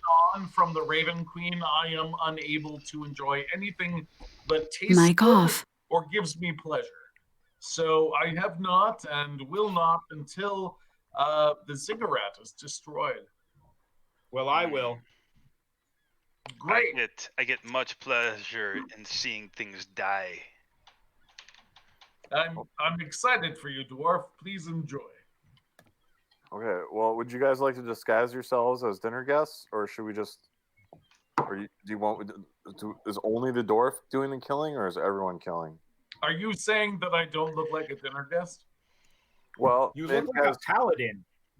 Maybe you guys want to try on some of this formal wear I have in the closet, or else negative. That I will just look like a guard. Yeah, well, that's fine. I could hide in the shadows. I could stand in the corner and look like a statue, a short statue. Yeah, with spikes. Why would anyone? Your plan is excellent. Just do that. That's great. I'd like to know. Why does Chudwell have a statue of a dwarf? Because I fucking money up the ass, and I thought it looked cool. I got it at a fucking yard sale. In your home, they could lose an eye. Dude, why don't you have a statue of a fucking dwarf? That's fucking sweet. Look how nice that statue is. How long before the dinner arrives at Chudwell Manor? And about 3 hours. Dinner? Still okay. 3 hours? We could go to the Raven of the Red Queen first, go kill them, and then come back by that time. Oh, shit. I doubt that seriously. That would be 3 hours time to overthrow a temple church that's been in power for 150 years. I mean, we can hang out for 3 hours, but we're pretty badass. I would rather just go do something. You know what we should do? You know what you should do, Chudwell? What? We should invite the captain of the North and the captain of the West to the dinner. Yeah, that would save time. It would save us time of sending fucking messages when we. My God, that's a brilliant idea. Yeah, let's do that right now. Let's send messengers out. Them all. Yeah, we gotta get. They can. Do not mention the assassination attempt in the correspondence, please. No, just we're gonna mention the port. The funny thing is that General Krieger's gonna come in and he's gonna go, I've heard rumors of all of you rebelling, and here I am with you with one attendant. And I'm like, no attendants. And here I am by myself. Yeah, we'll definitely get Killraven and Captain Volrath invited to dinner. Mic off. I think that's a we brilliant can have idea. ourselves a little meeting. We should immediately send out messages to those two guys. Who would you like to send messages? Are you doing this magically, or are you doing this? Well, at this point, I think magic might be in order just to get it done quickly, or else we need two. Do we have any more attendants? We could send the Fabler, and don't we have a? Do we have anybody Charging else? battery. Any other servants? Guys, please check our Facebook Chris said, Mic on. Coobs, I missed that. Just tell him to stop posting in Facebook. We can send Alistar. Get in touch with Zen and Nicholas. They were the guards at the church. We made contacts. We could also send Alistero. That's what I was going to. Yes. I hope Alistero. Alistero, he does mention that he does have a very, very reliable and trustworthy courier friend named Elwart Onyx. Well, Alistero just volunteered. Mic off. Alistero. Alistero can go. I mean, and honestly, I mean, if you want to make sure a message gets through and does not get one of us. Yeah, we should have Alistero go on a fast horse because he's going to go to 2 places. Yeah, yep. He can make his way just fine. He's plenty fleet of foot. He is an elf after all. He's an elf and he's a ranger, and he can. Alistero, don't forget our communications method. I'll nod at him. He'll know what that means. Gotcha. Let's see. So he will ride out as quickly as he can. It's going to be he'll say he'll get it done. Do we want to do something with the mercs at the same time? If we're going to have the captains there, do we want to try to get the mercs there at the same time? Mercs? What fucking mercs? The mercs that Alistero and I went to go talk to last time. The mercenaries. The Hoff. Right. I just think of him as David Hasselhoff. But, right. But I don't know who he is. Is this the Baywatch? The Baywatch Hoff. Yeah. So there are numerous mercenary bands in Carrack's Cross. It's a good living for a lot of people that can swing a sword. The Red Blades Consortium is one that y'all have had numerous run-ins with. God, there was the time where you guys were leaving a particular inn and you got accosted by some, and Landorian basically turned around and gave a pretty intimidating speech to one, not intending to quite intimidate him that much, and the guys all turned and ran. What about the ones that a large number of their people have now been absorbed by a group called the Valor Guard, and they seem to be the new up-and-coming mercenary company in Carrack's Cross. Charging battery. There are numerous other charging battery units that can be anywhere from a half a dozen up to 100, yeah. So probably Red Blades and the Valor Guard. Does Thargrag know that wherever he went with Alistero, if that was the Red Blades or the Valor?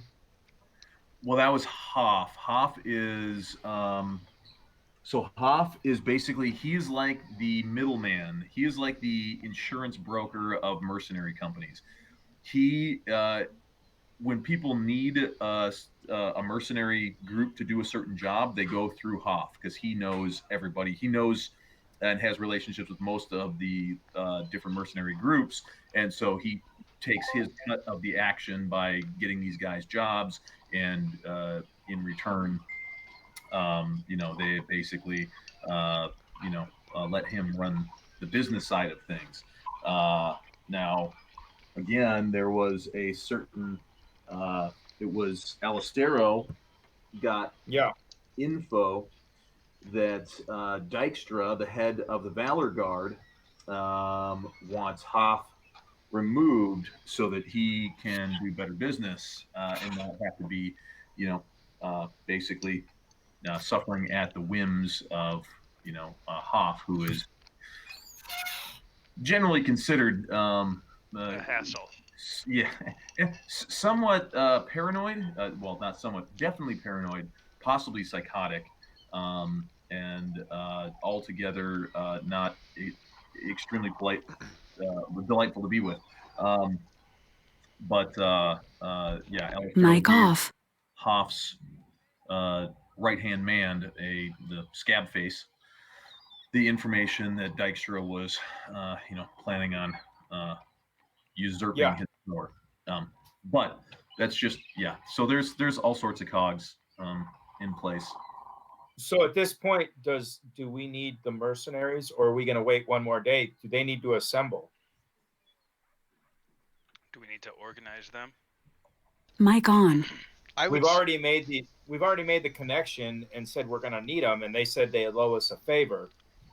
Do we need to organize them, or do we need to put the call out that says, "Hey, we're putting a call out within a day"? I mean, we could put that call out before dinner, and then after dinner, go confirm the details. That's not a bad idea. But the dwarf is not the smartest, nor is he the most persuasive when it comes to dealing with those people. So it's been around though. That dwarven, that berserker battle rager fear thing is. Yeah, that did work. I never thought about using that out of combat, but yeah, when you did that, I was like, holy shit, that's a fucking really useful tactic. Just have this cool, gibbering, fucking twitchy dwarf next to you. Get your fucking people together. he sets people on edge. I could go back over to Hoff's because it's been a day now, or half a day, and say, gather the two largest mercenary groups. Now the thing is, we're not giving them a job. Yeah, we don't necessarily have a place for them to go or be. Well, we need them to be ready when we present the coup to take over. So where would they Thargreg, I would say Thargreg's he's probably done some mercenary work. He's done many.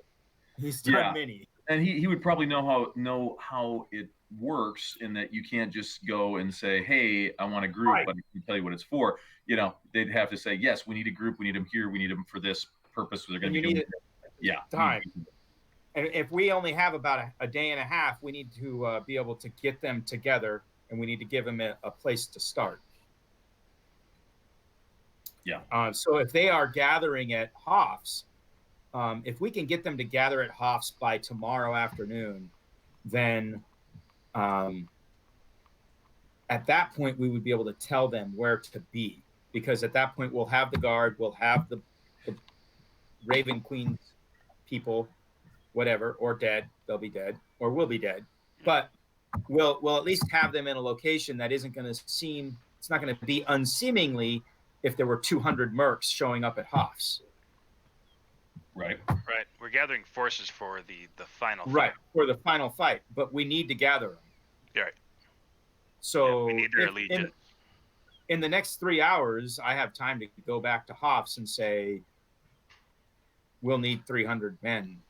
We'll need, because that's a simple quest, but we need to get those guys. If we're gonna get the mercs, we can't just assume that they're gonna just show up. They don't work that way. Sure. So, what do you think? Where we go? Do I go? So everybody split up. Yeah, right before the fight. We all just run the same, like we run into each other. Hey. I think I should bring Stone with me, though. Oh yeah, because he's a big, tall. Let's team up together, dwarf. I think that's a great idea. If we're going to the mercs, the fucking elves aren't going to do much help. But a battle two of the most lethal warriors in the party, and you're like, those puniors aren't going to help anything. I was thinking earlier. I was thinking about the kill count for this whole party, like going back to day one. Elves up, like no contest. Elves have the highest kill count. Dwarves don't give a fuck about what the reality is or anything like that. He's a barbarian dwarf. He's just like, fuck them. So, do I take a quick trip over, or do we wait? Because they're going to need time to gather. Mic off. We could pull mic on. I would say you guys would want to. Okay, sorry. I believe that you should go now with all haste. invite them currently. The captains have them be here for dinner. We shall assassinate the captain of the city watch, install a new one immediately, and then in the meantime have we can have not Erevan, Alistero consolidate our mercenary forces so that they are around. I would say he's going yeah. out. Alistero's going to get the guards. Right. I know. But then he wants him to loop back to the Hoff. Yeah. Well, after he gets back, we can have him go out and send a message to these mercenaries. That checks out. We just send the guy who's not here to do all the work. Yep. Yes, a vital part of our party, Alistero is. Mic off. So in the time leading up to the dinner with Colonel Krieger, is anybody else coming or doing anything outside of Chudwell Manor? My hair. I can send you what I'm doing. Okay, gotcha. What is Stone doing? He says that he is going to. Well, I don't know. I would of course tell.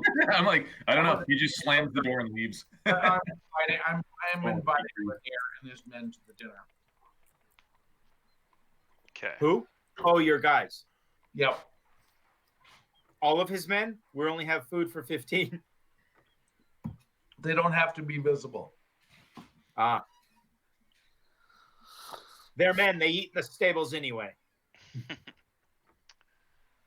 Just the captains get to eat at the table. They're not here to eat. What we're doing here is much bigger than food. What is everybody else doing? Landorian's sharpening his sword. Okay. How much time do we have, Mark? Until the dinner? Roughly 3 hours. I mean, 2 hours now. We've been talking about it for an hour. But I mean, yeah. I'm assuming y'all would probably, we'd be getting ready. A brief meeting, and you're gonna have the lion's share of 3 hours too. Alistero's also talking to the captain of Delarosa of Eeltown. Yes. About raising the people of Eeltown leading up to the appointed time. I mean, might as well bring him to the fucking dinner too. Captains and pork. Mic on. You know captains and their pork. Just talk to Captain Chudwell about that. He knows. I mean, either way, we need these mercenaries to be arraying themselves in whatever strategic positions their captains, agree upon. Unless, who here? Stone, you have some knowledge of military conflict, do you not? I do. So perhaps you could illustrate for the men, a brief outline of what positions you think it's strategic for them to hold.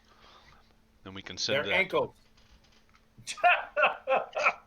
No, that depends on what rank they are. Good answer. That's what I'm all about. My biggest concern Mic off. all of this is appearance. And as Lanier has said to me, it will look suspicious if all his men are there. Let us make sure that that the presentation that we give him is a small dinner, as we have promised him. So those people we are inviting, if we need their assistance, we keep them out of sight and not part of the dinner Mic on. itself. No, we will feed them the food because the assassination hopefully will take place before dinner. Yeah. Agreed.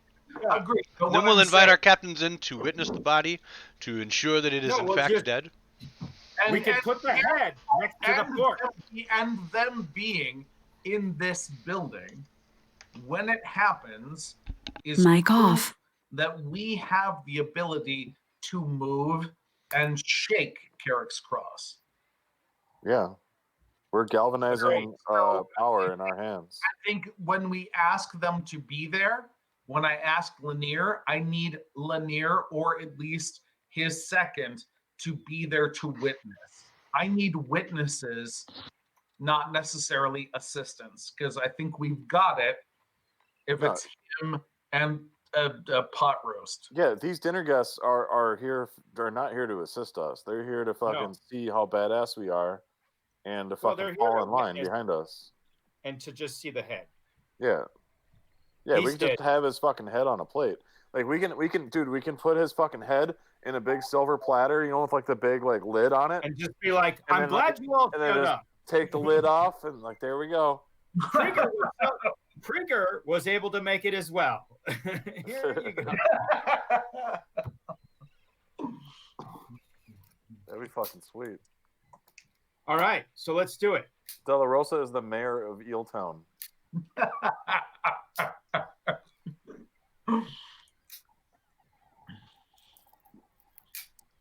So I'm ready for the party. Yeah, let's party. All right, so we will skip ahead. We've got Alistero is riding forth, rallying the captains of the North and West. And the mayor of Eeltown.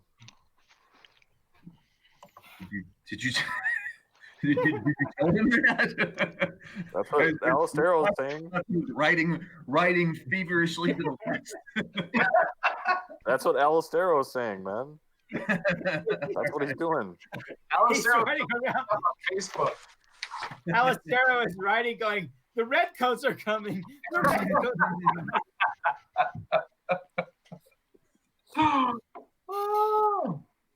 He is the lantern. He is the sign.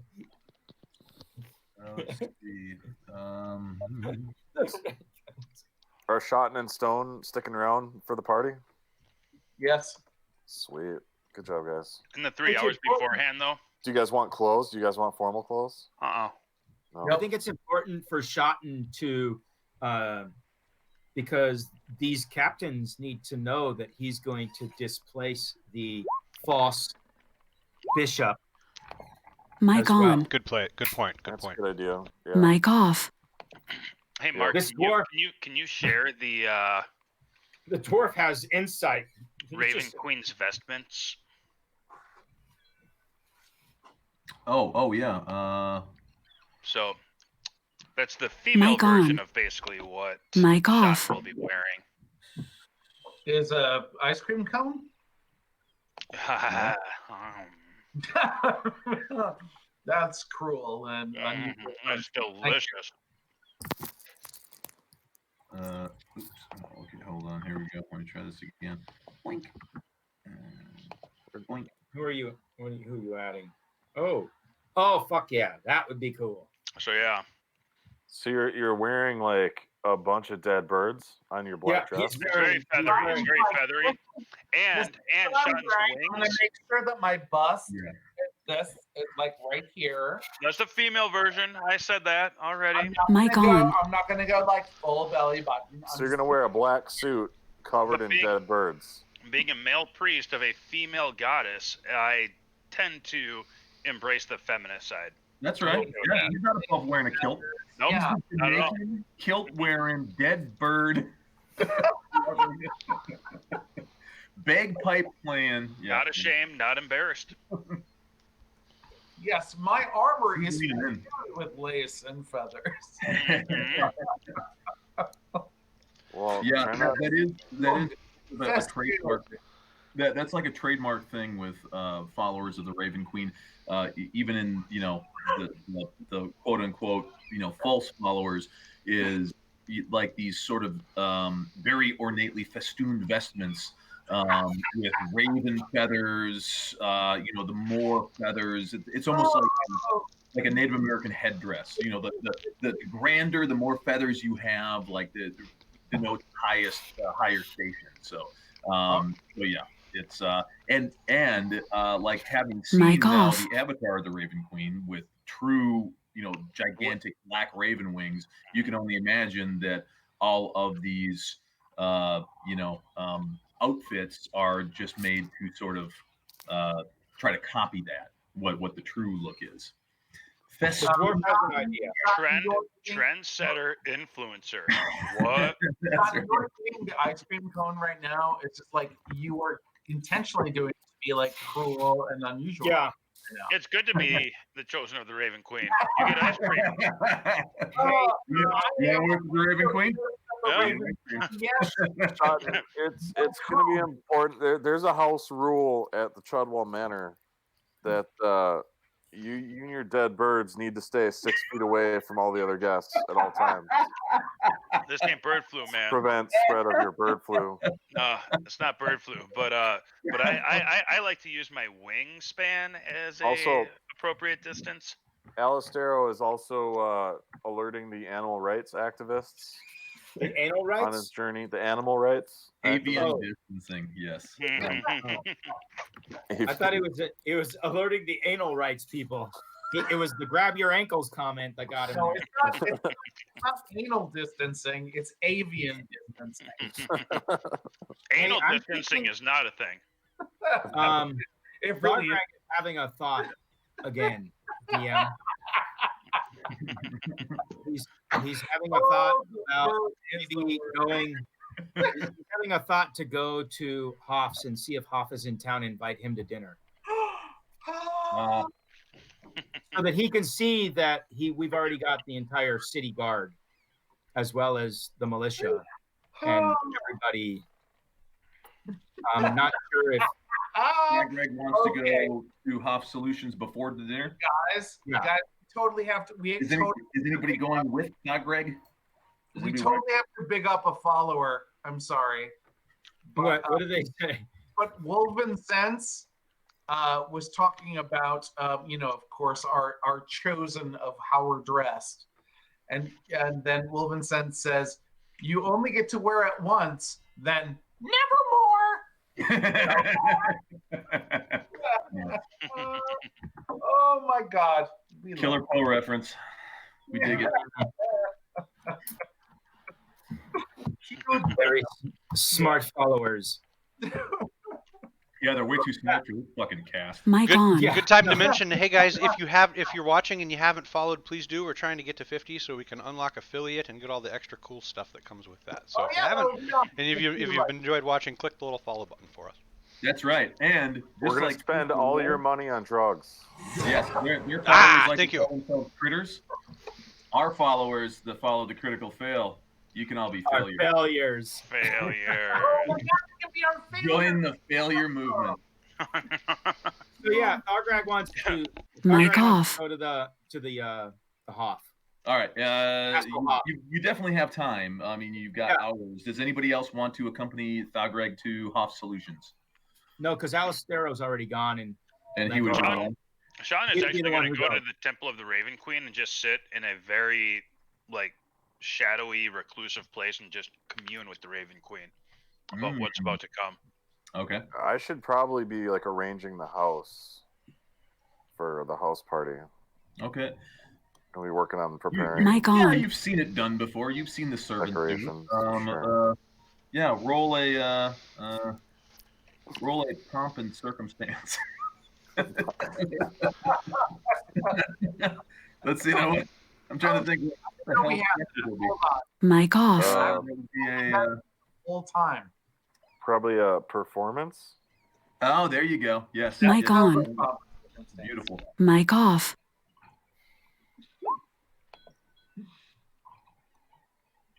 Grr. Oh God.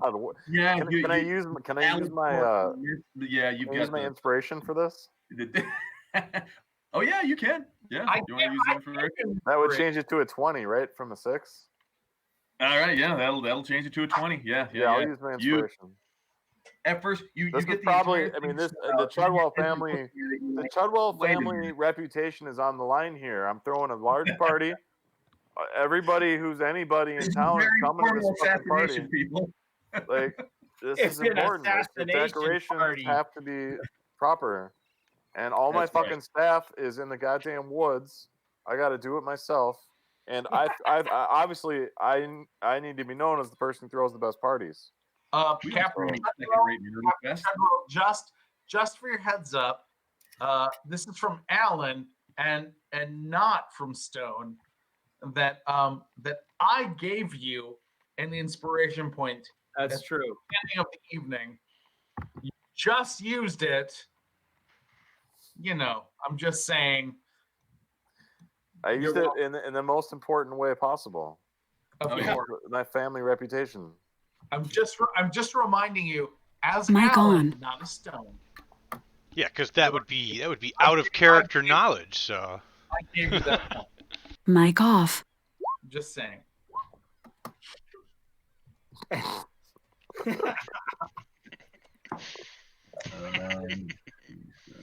But that doesn't really matter. So continue. Oh yeah, well he's getting all pretty. I don't know why you thought like Chuddle was not gonna squander that inspiration. I'm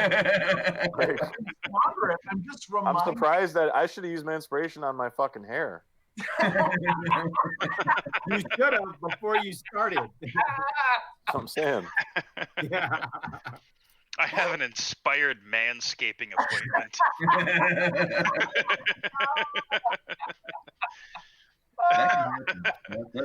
That is a very good use. That use of inspiration might inspire more inspiration.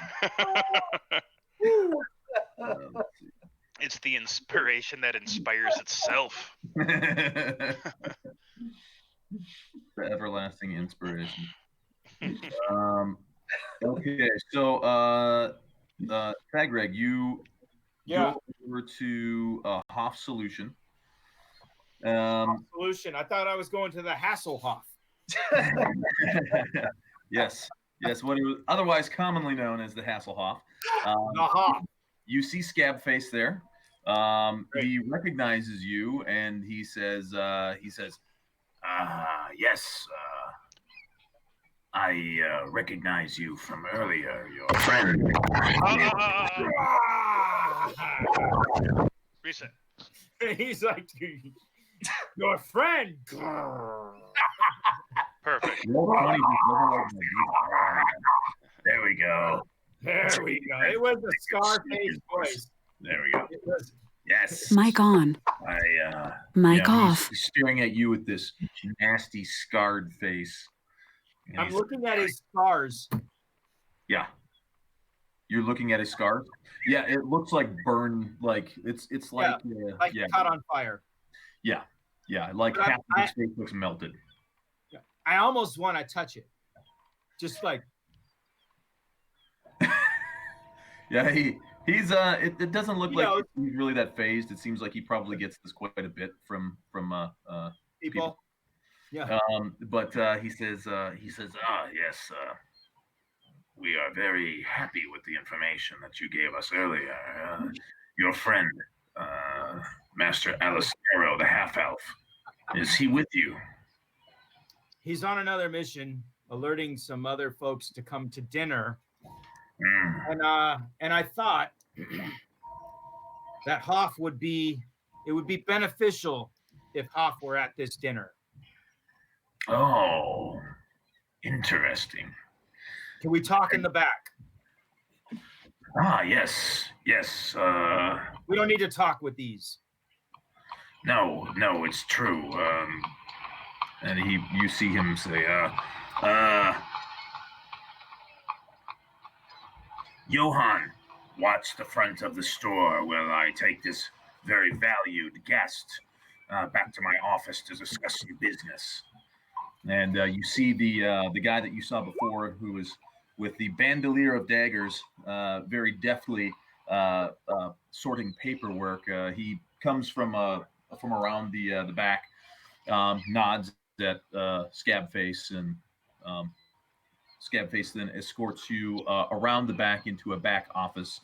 You see the very large guy, who is again just absolutely still twiddling his thumbs.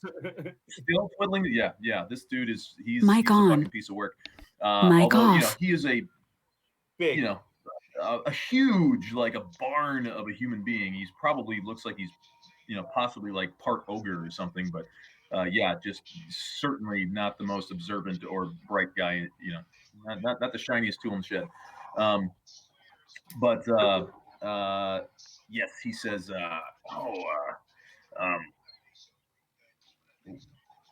Master Hoth had some questions. Perhaps you would be able to give answers to these. The information that you had, your friend had, of this Dykstra, the leader of this usurper. Do you know of this Dykstra? Do you have any information of his possible whereabouts? How you came about such information?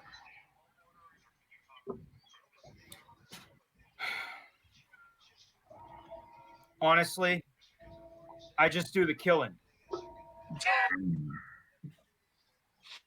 The ranger elf, he does the gathering. He's a good friend of yours, yes. Yes. So that being said, he's gathering a few other city watch, mainly captains, and this is to go nowhere. And this is why I want Hoth at dinner tonight at the Chudwell Manor. I told you, Alistero said something about needing some folks, and I know that it takes more than 6 hours to pull a crew together. Yes, I shall certainly pass along the information. And your friend Alistero, would he be at this dinner tonight? He should be there, yes, if he gets back in time from bringing in the rest. And you said this dinner is going to be taking place where? The Chudwell residence. Very good. Yes, very good. And you did say that you are a very close friend of Alistero, the information man. Close enough. I mean... So, if you were to go missing, he would certainly notice. It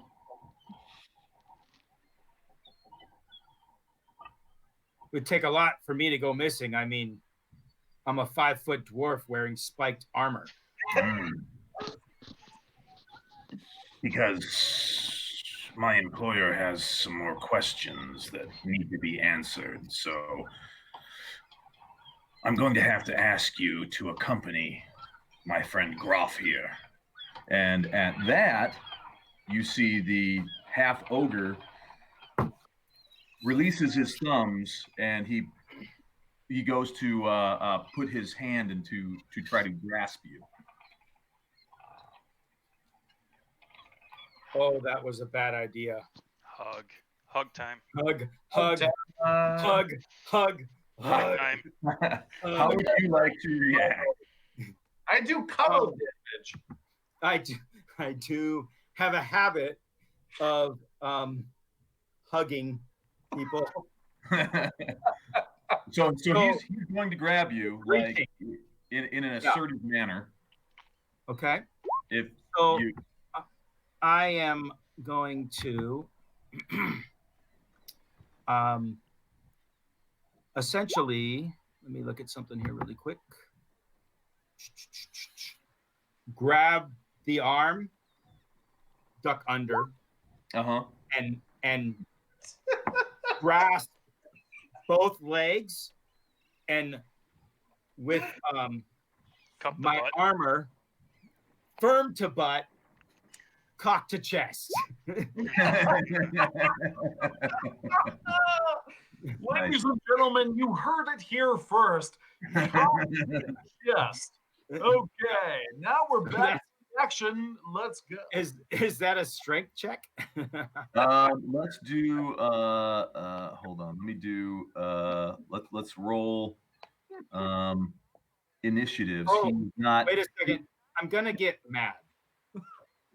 You're gonna get what? Really mad. Okay, yes.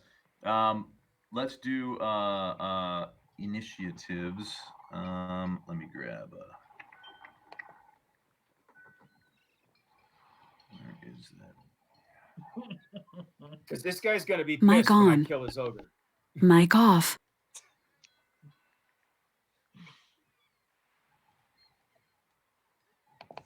the one thing we do like about our dwarf. He does say when, not if.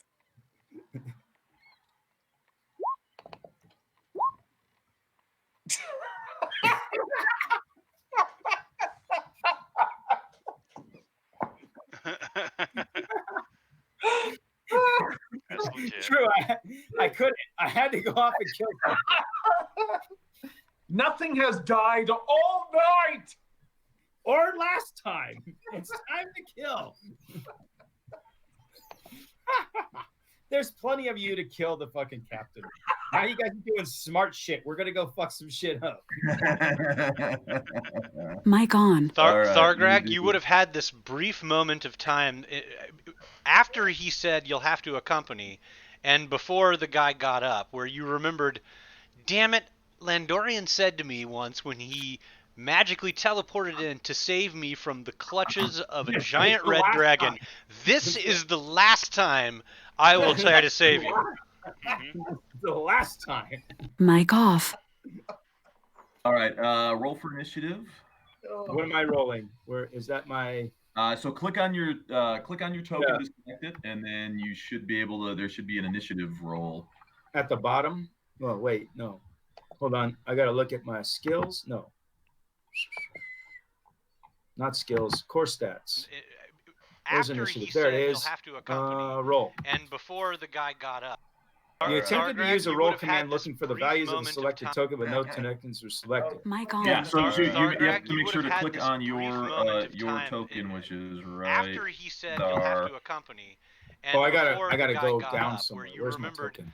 Hold on. Damn it, Landorian said to me once he's covered magically by my thing. teleported in to save That me guy. from the clutches of a giant red dragon. I was like, he's right there. He's in the middle of the lake. I will try to save you. Oh, his initiative sucks. Last time. Mic All off. right, so I'd like to use my inspiration. What am I rolling? So click. Mic you on. cannot use Thargrag, you would have had this inspiration brief they moment don't of do, time inspiration for initiative after rolls. he said you'll have to Unfortunately. accompany. And I have before feral the guy instincts, got up, where you remembered, Which lets you do what? Damn it, Landorian If I am said surprised to me at the once when beginning of he combat and magically aren't teleported in to incapacitated, you save me can from act the normally on clutches your of first a turn, but giant only red if you dragon. enter your This rage is before the doing last anything else time on that turn. I will try to You're save you. incapacitated. Mic Okay. on. Thargrag, But you that's would have had actually this interesting. That would brief have come moment into of time effect. I mean, he made the save after anyway, he said but you'll have to when accompany. we And almost had the before total party the guy kill. got up, where you remembered, All right, damn it, but he's going to Landorian said to me once when he grapple you. magically teleported in. He's going to grapple me? Even better, I grapple with him. Red dragon. This is the last time I will try to save you. As he hugged me, I hug him back. Mic on. That's all. Thargrag, you would have had this brief all right, moment so of he is time going to attempt to grapple you. after he- Now you guys are doing smart shit. We're gonna go fuck some shit up. Mic on. Thargrag, you. There's plenty of. And here's where critical fail comes in because my dice notoriously roll double ones. That is Or true. last time. It just happens. I don't know anybody who rolls a 1 and their initiative gets a 1 too. True, hopefully this works. I had to go off and kill him. Let's see. Nothing Holy has shit, died. nat 20. All right, so that means if you he's making an athletics check contested by either your athletic or acrobatics check. True. If he succeeds, you become grappled, which just means your speed is reduced to 0. Ends when the grappler is incapacitated, is no longer within reach, or fails a skill contest and cannot use dexterity for armor class. You can still attack, but yeah, your speed is reduced to 0. Blah, blah, blah. So I need to roll. Mic on. Yeah, if you want to, I mean, you had can this literally, if you moment want of to time be in a grapple with him, after you he said you'll absolutely have can to just accompany. fail. You can choose to And fail your before grapple the and guy just be got like, I wanna- where you remembered, come with me, fucker. damn it, Yeah, I want Landorian him said as to me he once when he magically teleported as he in to grabs save me, me from the Yeah. I'm going clutches to of a embrace his giant red grab dragon. like a This almost is like a the last judo time Grab back. I will Yeah. try to grab save you. and just hug in and last time cock the chest. Nice. Yeah. You just be like, Mama, come get some. So he grapples you, and so because he is dumb as shit, he is going to take your spike damage. So you can roll your spike armor damage. I had to go off the weapons. Spike armor. Where do I roll that? How do I roll that? Is that on core stats? No. I think it's under weapons, but there's no die. It just says roll my strength. Attack stat is strength, and then to hit 11. Hold on. Is that the die? Oh, attack. It's the attack. Okay, I just roll the attack, right? Yeah. Ready? Oh, that worked.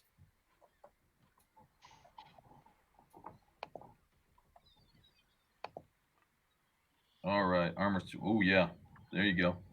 6 piercing. Okay. So you see, as he grabs a hold of you, one of the large shoulder spikes on your pauldron goes right through his bicep, all the way through, clean fucking through. And you see him. He's like, and he's howling. His blood is now gushing down his arm.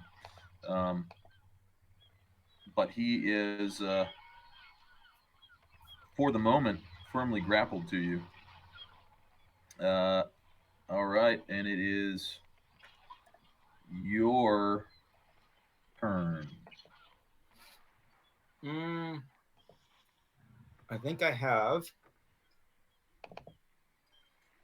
Can I reach my battle axe on my back? As an action, you can. Hold on, that might be a bonus action. Well, you already took a bonus action this turn to embrace his. Go into a rage. Yeah, you want to do your rage? I went into my rage. Relentless rage. You can draw your weapon. Yes, so you can. You can draw your weapon as an interaction. That is a free thing. Okay. So now I roll for attack, right? Correct.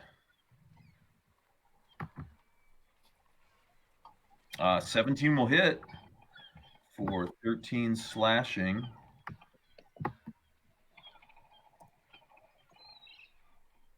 At the same time, I yell.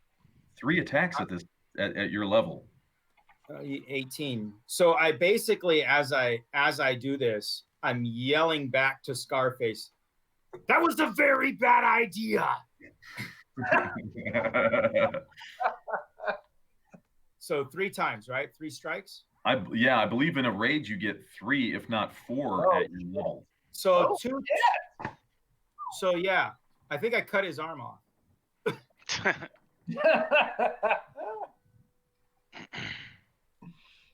So another 7. 2. Yeah, I'm going to crawl into your face and cut your fucking head off. And for another 7. All right, yeah. I mean, shit. He's gonna have to hit me pretty fucking hard to. Yeah, you basically, as your one pauldron is impaled, you reach around his arm, grab your battle axe, and just start thumping it all around his like shoulders and neck area until you've almost severed his head entirely. You've got 2 huge clefts on either side of the neck and blood gushing out of the arteries as he then just drops and slides off your armors with a big thud. And at that point, you see Scabface. His eyes grow extremely wide, and he says, or his one eye, run! I grab him, dart into the back, moving full speed. He ducks behind a bookcase, so he runs right behind a corner as he's yelling the whole time. And at that, you can hear, other voices and people from the back area where you can smell. It sounds like there's a kitchen back here, and perhaps the rest of a barracks. You don't know how many people there might be here, but it could be dozens or more. Well, I am in a rage, so keep fighting to fight Grievous. Oh, he has no wounds, so the problem is he's not very smart, and he's now pissed off. So he's just going to turn and start marching down the same hallway that Scabface went. Yeah. You should not put the dwarf in the pocket hole. you marching down with my axe ready. Yeah, you head down the hall. You take a right at the bookcase to go behind, and you see it just ends in an absolute dead end, and Scabface is nowhere to be found.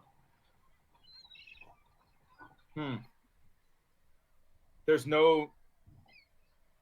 I hit the wall. Like if he went into the wall. Sure. Give me a. It self-corrected. Yeah, you're good. Strength, it's self-corrected. Strength or intelligence. Roll to hit that wall. Well, either that or it's find the fucking the switch. But the dwarf's not going to look for a switch. He's just going to kick the wall in.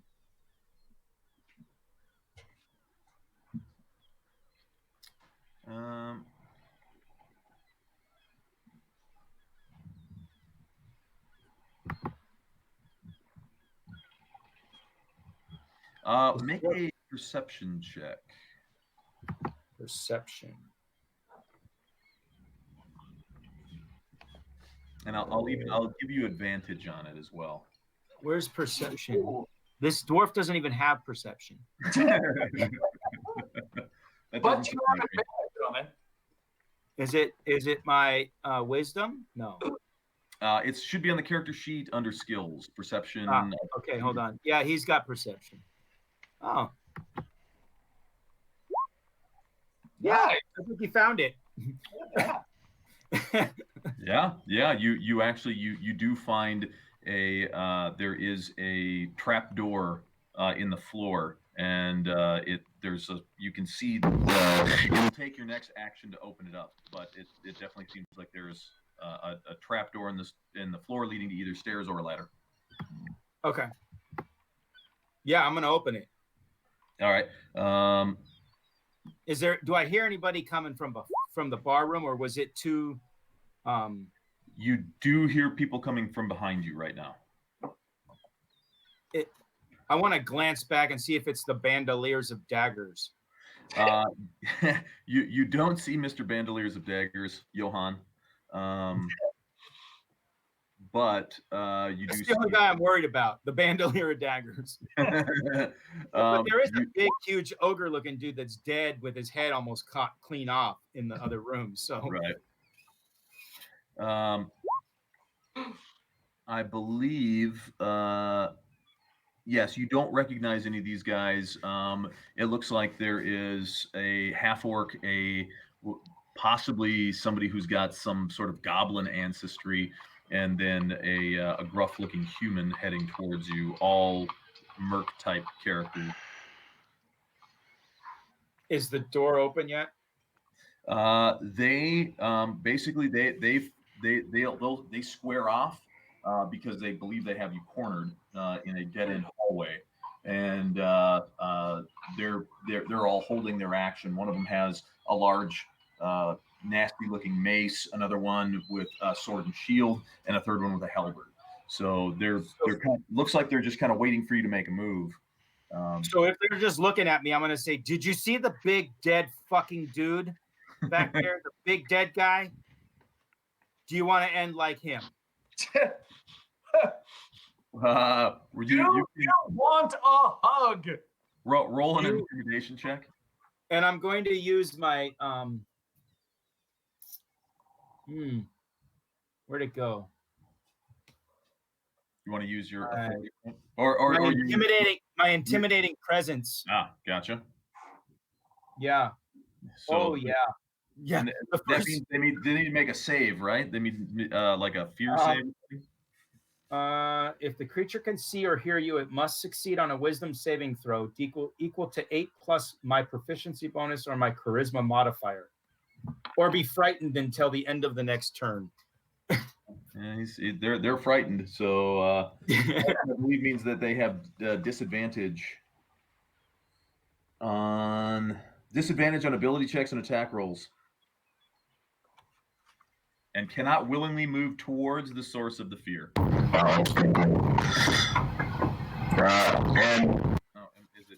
You're good. You're good.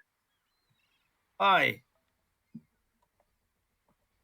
have a feeling if I go down the hole, I won't come back out.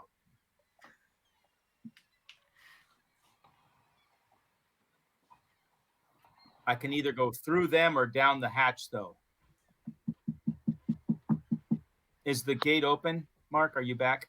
I'm back. I was okay. going down the hatch.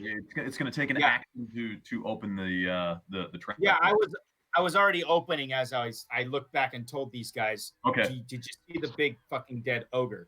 So you open the trapdoor. You see down into a very smoky and dimly lit. There's torches lit down below. There's a staircase that goes down maybe 15 feet or so, and then it looks like there is some sort of a basement underneath. Again, difficult to discern from this vantage point how much area it encompasses. You can just see, again, the stairway goes down about 15 feet or so to some dimly lit torch area down below. I'm going to go down. All right. You head downstairs. Let me...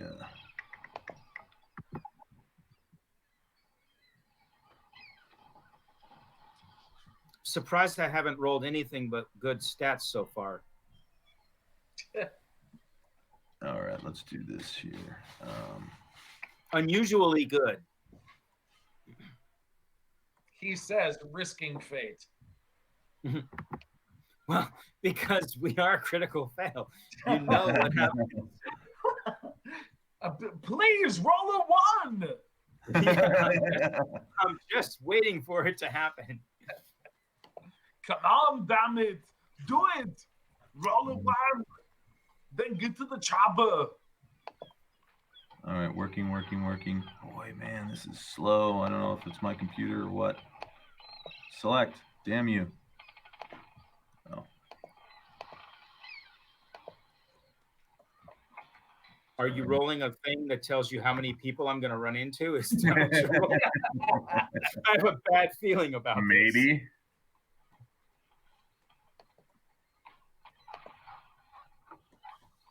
All right. So the stairway goes down about 15 feet, and then you see it takes a left. And from there, it goes around another corner. Oops. Let's do this. Alan. Good night, Ellen. Alan. We're going to kill that general next. Kill them all. Here we go. Kill them all. Whoa. What just happened?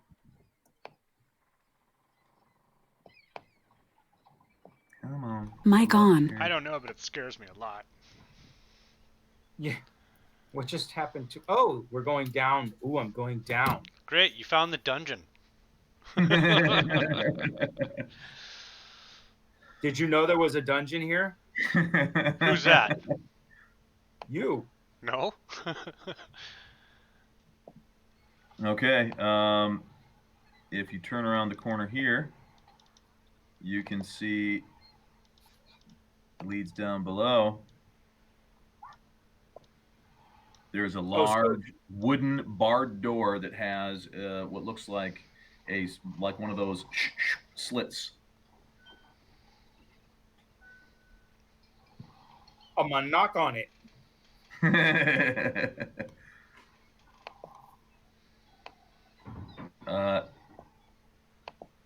You knock on the door. From the other side, you hear a voice that says, "Hey, dwarf, if you know what is good for you, you should get out of here while you still can." Who's there? There is a group of people here that you do not want to tangle with. We give you this one warning, but if you want to be dead dwarf, walk through the door. We make it happen for you. Who's there? You don't hear anything after that. I'm gonna roll a wisdom check. All right. A what the fuck check? Yeah. I'm gonna roll a wisdom check. Now that I'm stuck in a dungeon by myself, he's having a thought. Greg's over there going, There's all sorts of crazy shit in here. Well, he's thinking.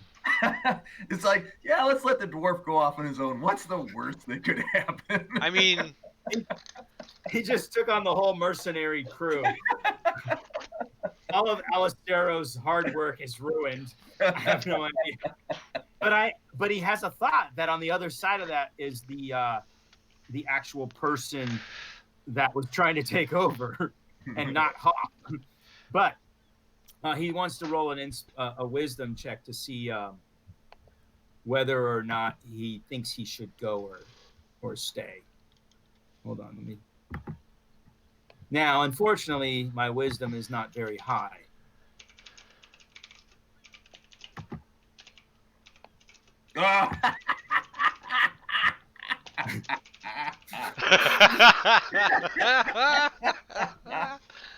Rolls a natural 20. The dwarf. That's awesome. That's ridiculous. Wow. I mean, I would. Okay.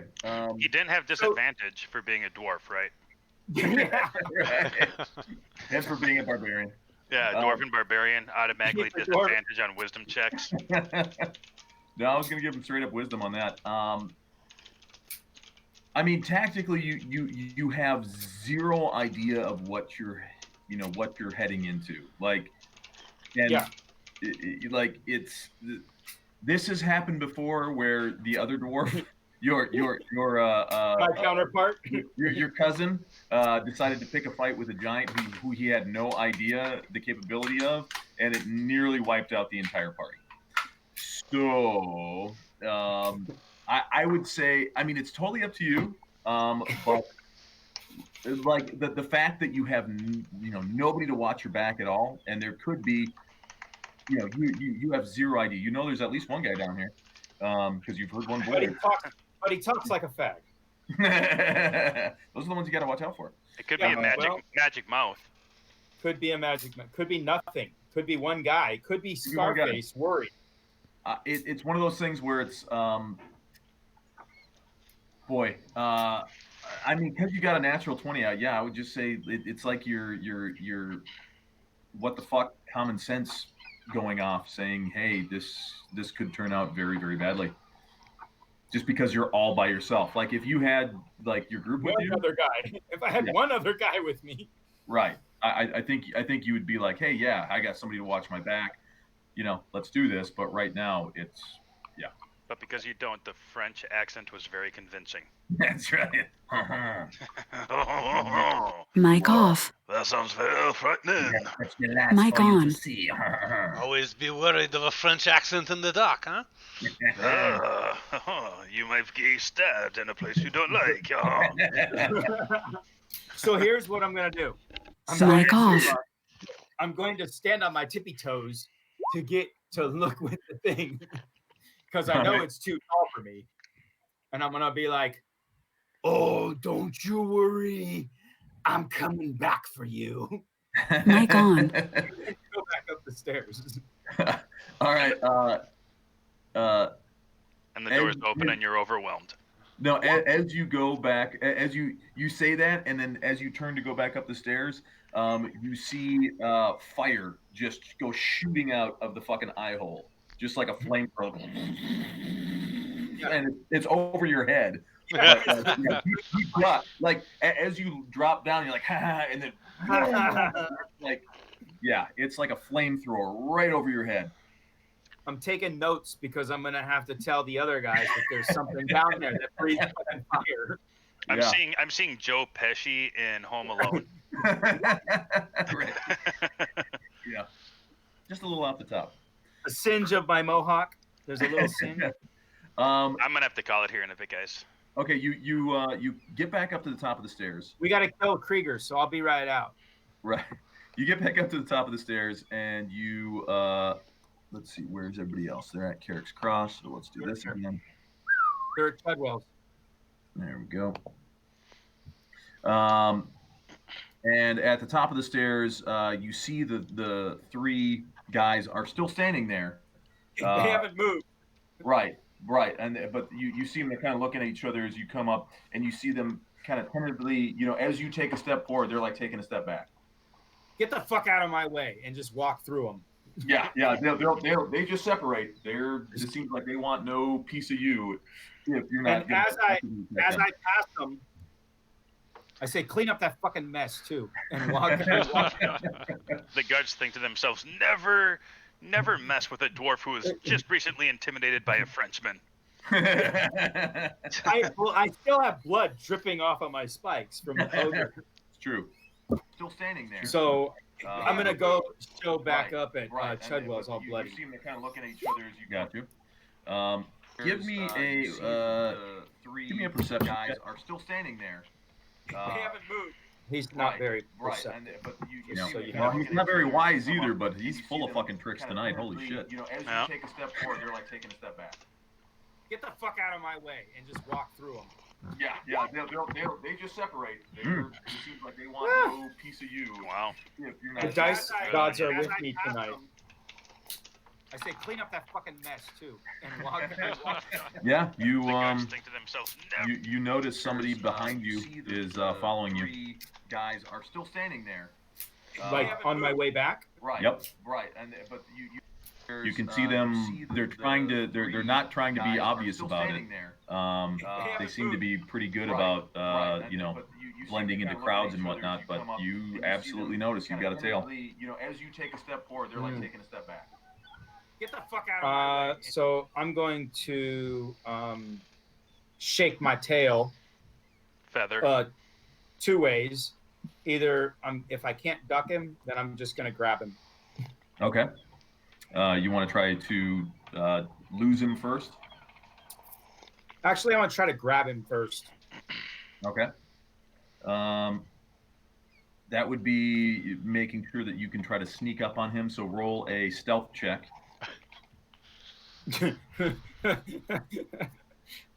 I don't have stealth. You don't have wisdom either.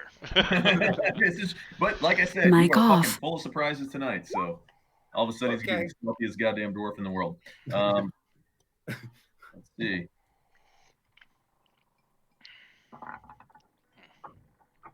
As you turn a corner. Mic on. You basically Mic off. Stop short and then duck into a doorway, and you're waiting for the tail to show his face, and all of a sudden you see him about probably 30 or 40 feet away in a small group of people, and he spots you, and immediately just takes off at a very fast walk in the opposite direction. Then I just continue back to Chudwell so we can kill Krieger. Okay. And I'll let the guys know who know how to think through this shit.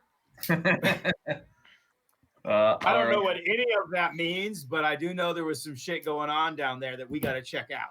Yeah, I need to make notes on this. Okay, so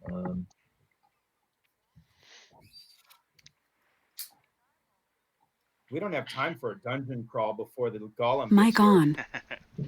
I gotta bow out, guys. All right, Yeah, this is it's almost 12:30. We'll stop it right here, and then we will begin next week or Thursday with the Battle Royale. Chudwell's.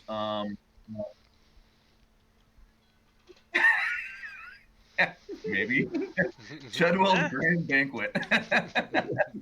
Chudwell's like, well, there's not enough going. I only have enough pork for 15.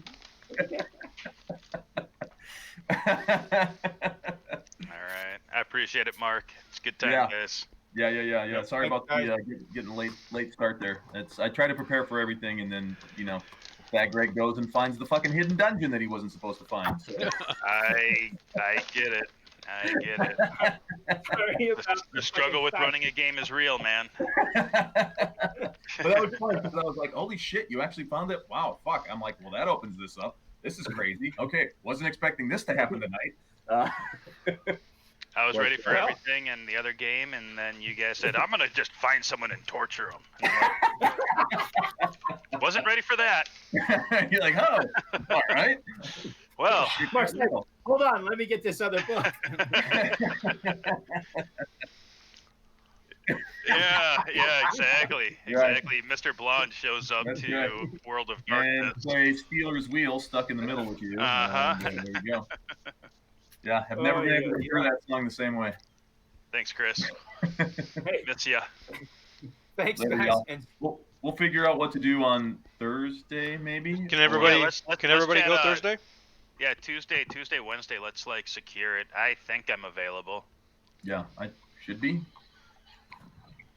I am. I don't know. I have to check with what the wife's got, but I should be able to do something. But since I just took a side quest, you guys. I may be working again, so I won't be able to be up as late. For those watching, if you're interested in checking us out again, we often try to squeeze in an extra session on Thursday nights, again at 9 o'clock or around that time. Otherwise, it'll be again next Monday around the same time. If you're first time watching us, thank you. And we played 3 different games, 2 different Dungeons and Dragons 5th edition campaigns, and 1 World of Darkness, including Mage and Hunter. Because we're overachievers like that. Well, we just can't. We absolutely cannot collaborate effectively for any reason ever. So we have to make things as difficult as possible for ourselves. That's right. Because we're all ADD children of the 70s and 80s. Yeah. We also, as all of us have played and DM'd, we try to also find ways to make it as painful for the DM as possible without incurring DM wrath for doing so. And everybody, 1, 2, 3, split up. It wasn't in the plans. It just happens every time. Got a bored dwarf. What the fuck else is he gonna do? That's fair. No. All right. All right, guys. That was fun. My hot chocolate's about to kick in, so. Thanks, guys. Thanks everybody for watching. Yeah, we've got we'll be smooth rolling next week, unless Greg finds another hidden dungeon that he's not supposed to find. All right. Until next week. All right, Mark. Hey, Good night. did you send me the T-shirt yet, or what? No, I haven't yet. Hey, what size are you, by the way? A medium. Medium. Medium. Yeah, I can do. Medium or large. Medium or large. It doesn't matter. All right. Yeah, they run a little bit on the bigger side, so I'll probably send you medium. Medium. Yeah. Medium. All right. Because I run a little on the smaller side of the medium large. So. All right. And then who the fuck else was it that wanted it? Was it? Can't remember. Was it Chudwell or Chris? I don't remember. We found a dungeon. Yeah. I know. I was like, no, okay, well, shit. All right. By the way, if anyone watching knows how to raid another channel with Streamlabs, let me know. I don't know how to do it. I want to figure out how to raid other channels. Because I know that these two watching don't know. I don't know what that is. Yeah. I'm old. I was born before cell phones. Yeah, I have no idea about this. I just failed that wisdom check. Yeah. Well, let me roll. That one. Critical fail. That's Stream, right. Lab. Otherwise, what? I'll just Google it. Thanks. Yeah. Well, awesome. Yeah, I'm too late. Well, that was fun. Yeah. We did some got some shit together and some. Of course, like the one thing that again, I was totally prepared for assault on the Temple of the Raven Queen, assault on the barracks for the militia, assault on even if you wanted to go and take on the Blessed Angels at the Eyrie, all that shit planned for. Let's throw a banquet. I'm like, what the fuck? Yeah, like, my first thought when you were like, let's go get Hoff and invite him. I'm like, why would we invite the underworld contact to like the meeting of all the captain of the guard? And like we're not mafia, man. We're not setting up an organized crime system here in Carrack's Cross. How do you? We are. No. I know we're not because Erevan's been working on it for 3 months already. Yeah. And you guys are just mucking up the plans. The dwarf does not know, so he's just going off of what he knows with.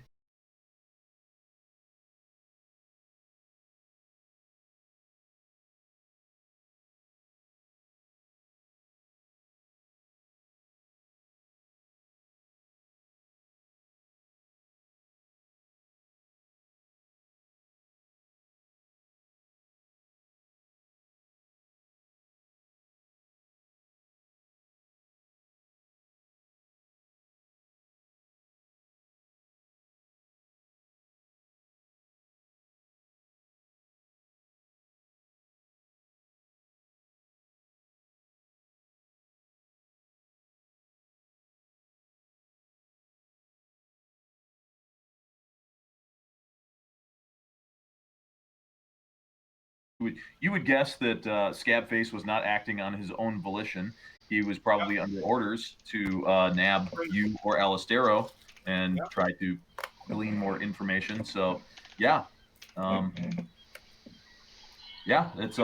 backstabbing motherfuckers in Carrack's Cross. Yeah, so we got to clean it out. Right, and install your own loyal backstabbing motherfuckers. Exactly. That's the whole... That's it. That's the reason. But he doesn't actually. Thargrag doesn't even care about all that. He just was bored because they were planning back. I could just see him walking into Chudwell's house, just soaked in blood, and it was like, "What happened? Did you get the missionary? Nah, had to kill a guy. Found a dungeon though, but I got bored. Actually, came back. Actually. About the mercenary, probably not going to show up. I could just see him like may show up, but maybe they may show up tonight. I could just see him saying, "Can you believe that somebody tried to kidnap me? Me!" and that was really what it was. You tried to kidnap me. You tried to lay hands on me. I cut his head off. You won't make that mistake again. Yeah. That's it. Somebody tried to kidnap me. Yeah, so you could name that one. Someone kidnapped Thargrag. Or attempted attempted kidnapping. Attempted kidnapping of Thargrag. Oh, what happened? It said be right back. I know. Oh, that's funny. I don't know. We're back. Good. I must have clicked something by mistake. Interesting. Boy, that's funny. Who's Ducked Up Game? Are we having? It's like one of the first people probably the first person that ever followed us. Oh. As soon as we get special badges, Duck, you get one. Yeah, see, it's only 10:30 here, so. Oh yeah. Remember, I'm in California. It's right. I got a big ass tattoo tomorrow at noon. Nice. Is it actually an ass tattoo or is it a big tattoo? Both. when a tattoo artist says I have a big ass tattoo, he's being literal. That's right. It's a big literal, metaphorical, all that shit. It's all about the emphasis on the syllable. True. Oy, oy, oy. Yeah. Well, yeah, I cannot wait for the giant or the Titan to get here. Mainly because that will mean we have finally accomplished what we came here to do, which was to assist in the overthrow of Carrack's Cross. And in the meantime, we've, done a lot of other stuff. Yeah, I mean, it's meant to sort of, give you guys plenty of, ample time to make preparations if you would like, or if you guys wanted to just sit out in the fucking hot tub for 2 days. I mean, you can do that too. It's totally up to you. But no, you guys seem to have been making really good use of allies and time and contact. This group seems to plot and scheme like a bunch of mafioso, though. Yeah. It's I mean, but that kind of seems like the higher level you get, because you start making all of these contacts and alliances and forming all of these bonds and stuff now. And so it's like at some point you become like this major player, whether you wanted to be one or not. And then as such you have this like network of fucking allies and people that you can call on. And so it's I think I just burnt Alistero's network down. Saying. I'm thinking. I mean, he should be glad though, because they would try to kidnap his ass. Yep. Yeah. I mean, that's if I was you, I'd be thinking the exact same thing. What a bunch of crooks. Yeah. Yeah. Lucky he was a dwarf and not that scrawny half elf. No, that's right. He's only a half elf. Oh, Chris did say he'd like a T-shirt if you. Okay. Gotcha.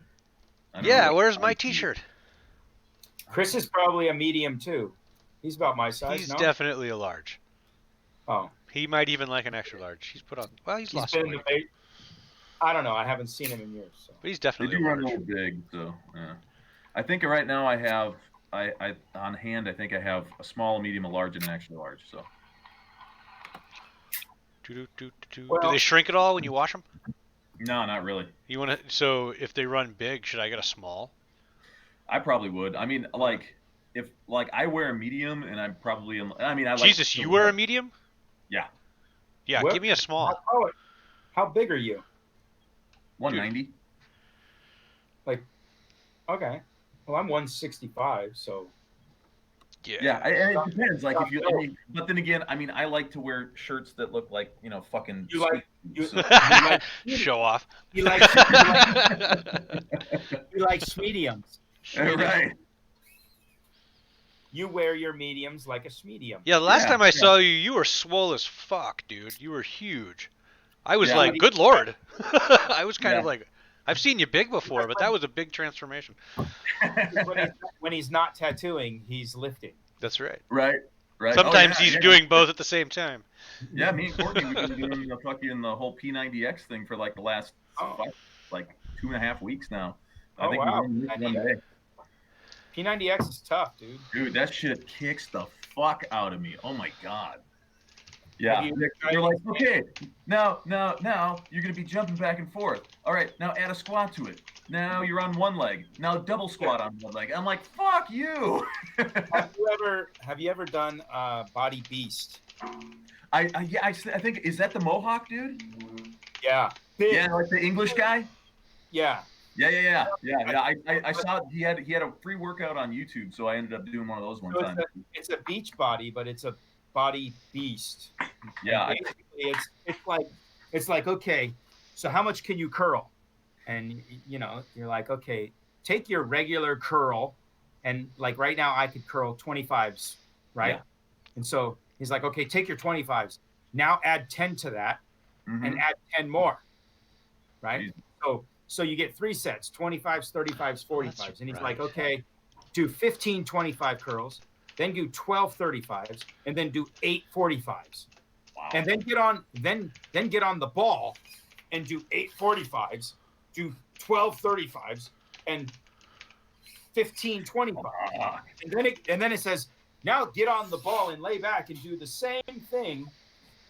15, 12, 8, 8, 12, 15 with the flies. And right. It is just fucking, by the end, you're just like, right. My arms don't, my chest doesn't work. Right. And then you can't control your arms anymore. You're just like, I can't move anything. That's like day one. Boom, right out the gate. Yeah. Don't like warm up. There's no, yeah. Oh, yeah. Well, I remember like it was probably 10 years ago, I think I did the original P90X. And I mean, those workouts were usually like 45 minutes to an hour long. And when we first started them, I could only go 20, 25 minutes. I was lucky to get halfway through. And then I was like, fuck this, I am done. Well, because P90X is 30 minutes. P90X will throw in pull-ups. Oh, yeah. Yeah. And they're like, yeah, just do like 15 pull-ups, another 15 pull-ups. I'm like, what the fucking fuck? 15 pull-ups? I can do 5. Right. I know. I'm like, man, like, I'm lucky if I can, like, at this rate, like, doing pull-ups for, like, the last 2 years straight, I can maybe do, like, a dozen. And the last few are like, pretty shitty. I'm like, 15 pull-ups. I'm like, fuck you. There's no form. And these guys... And they're doing, like, the ones where they're like, okay, and pull up, and then go over, and down, and then you go over. I'm like, fuck you. Yeah. And then they're like, step, step, step, step, step. Yeah. Down the stairs backwards. I'm like, sure, I can do that. I'll just stand on a chair. Hey, look at that! It's super easy. All right, hey guys, I'm gonna raid this channel that looks cool called Scabby Rooster, which, just so that you guys know what I'm doing, is I'm gonna keep the feed live, but I'm gonna raid their channel with everybody watching, just because it's kind of cool. And everybody there would be. Anybody who tunes into our channel will actually see their channel. Right. Well, that's hosting, but it's anybody who's currently viewing will get pulled into their channel so that they get the viewership for it. Right. So it's just a way to like help out other streamers. That's why. At least that's as far as I can tell. You're showing technical difficulties. Well, they kind of walk you through how to do it and everything. But anyways, I just kind of figured out how to do it, and I don't know who this channel is, but they look cool and they've got 90 people watching already, so I figured they must be decent. Hey. What I'm saying is you're showing technical difficulties on your. Oh, that's because Mark put that up. Yeah, you can put that up. Because at first you're like, wait, I'm not sure what I'm doing. I'm like, oh, are we having technical difficulties? Yes. Gotcha. I'm like, what the fuck is that? Yeah, we've been playing for a long time. All right. Hey guys, I'm gonna walk away now and do some other stuff. I'm gonna start this raid, and then for everybody else, we'll talk to you next time. Remember, check us out. I'll post it on our page if we're gonna play on Thursday. We'll get a consensus the next day or two, and I'll put it up there. Otherwise, we'll see you next Monday. Later, everybody. See you guys. All right, thanks guys. We'll see you. Later. Thanks, Matt. Later, Dave. Did it work? I don't know.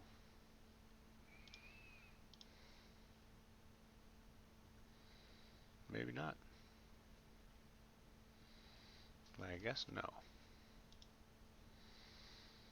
Maybe they're not. I don't know how to do it.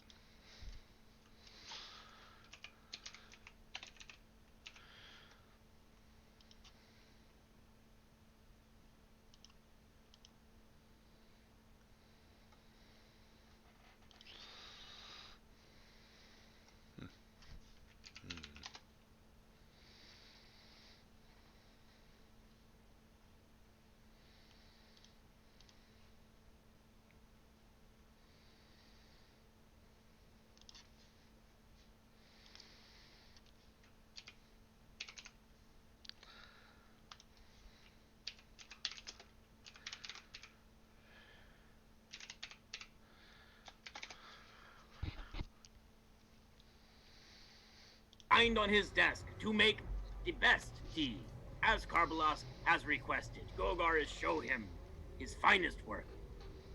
Rolling that performance check now as you requested. Yes, please.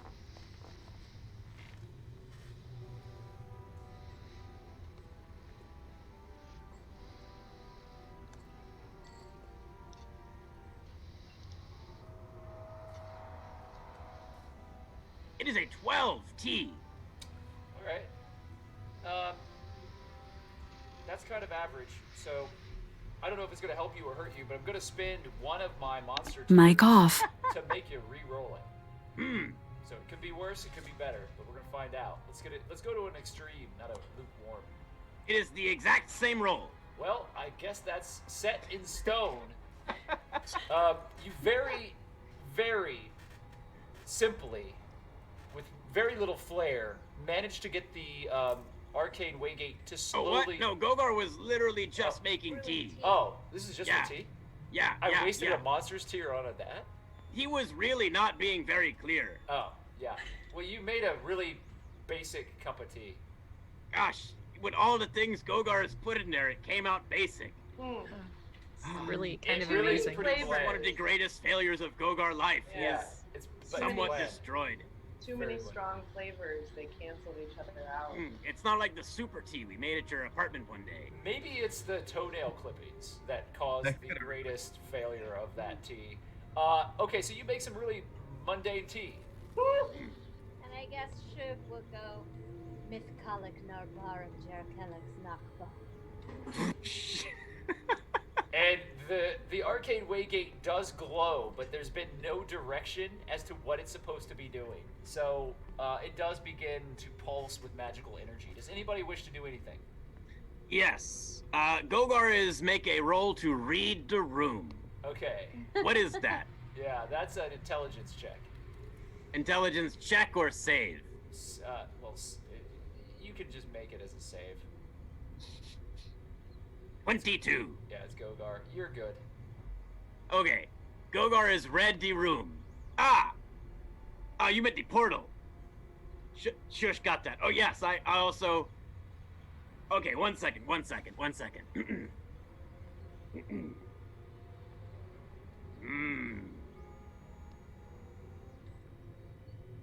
Myth Kalik, Narbaram, Jerkalix, Nakba!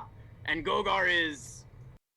try to mold the portal into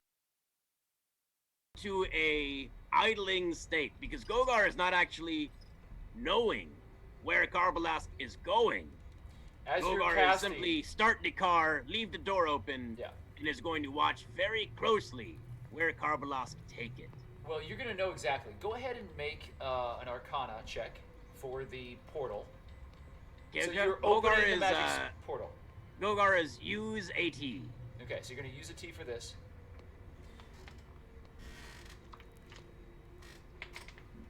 And this is...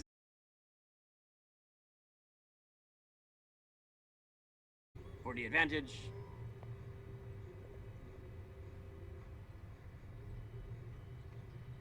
A 26, that was a natural 20. On the end. So go ahead and roll and try to confirm that natural 20. No, and I'm not going to use another monster tier to try to give you yet another chance to get 2 natural 20s. Yeah, because I think I have one left, and I'm saving it for this moment. So go ahead and make an intelligence saving throw, Gogar.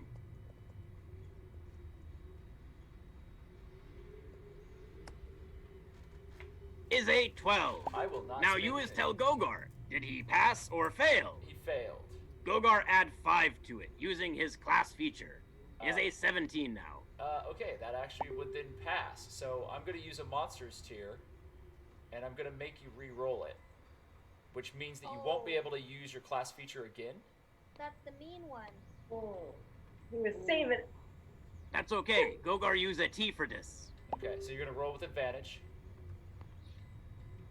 Maybe somebody could give him some bardic inspiration.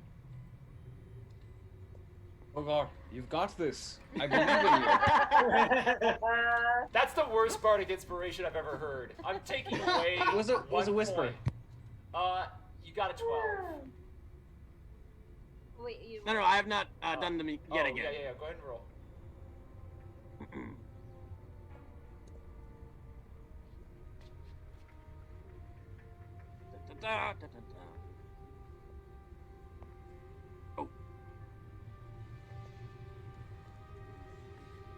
Oh. Yeah, those are both excellent rolls.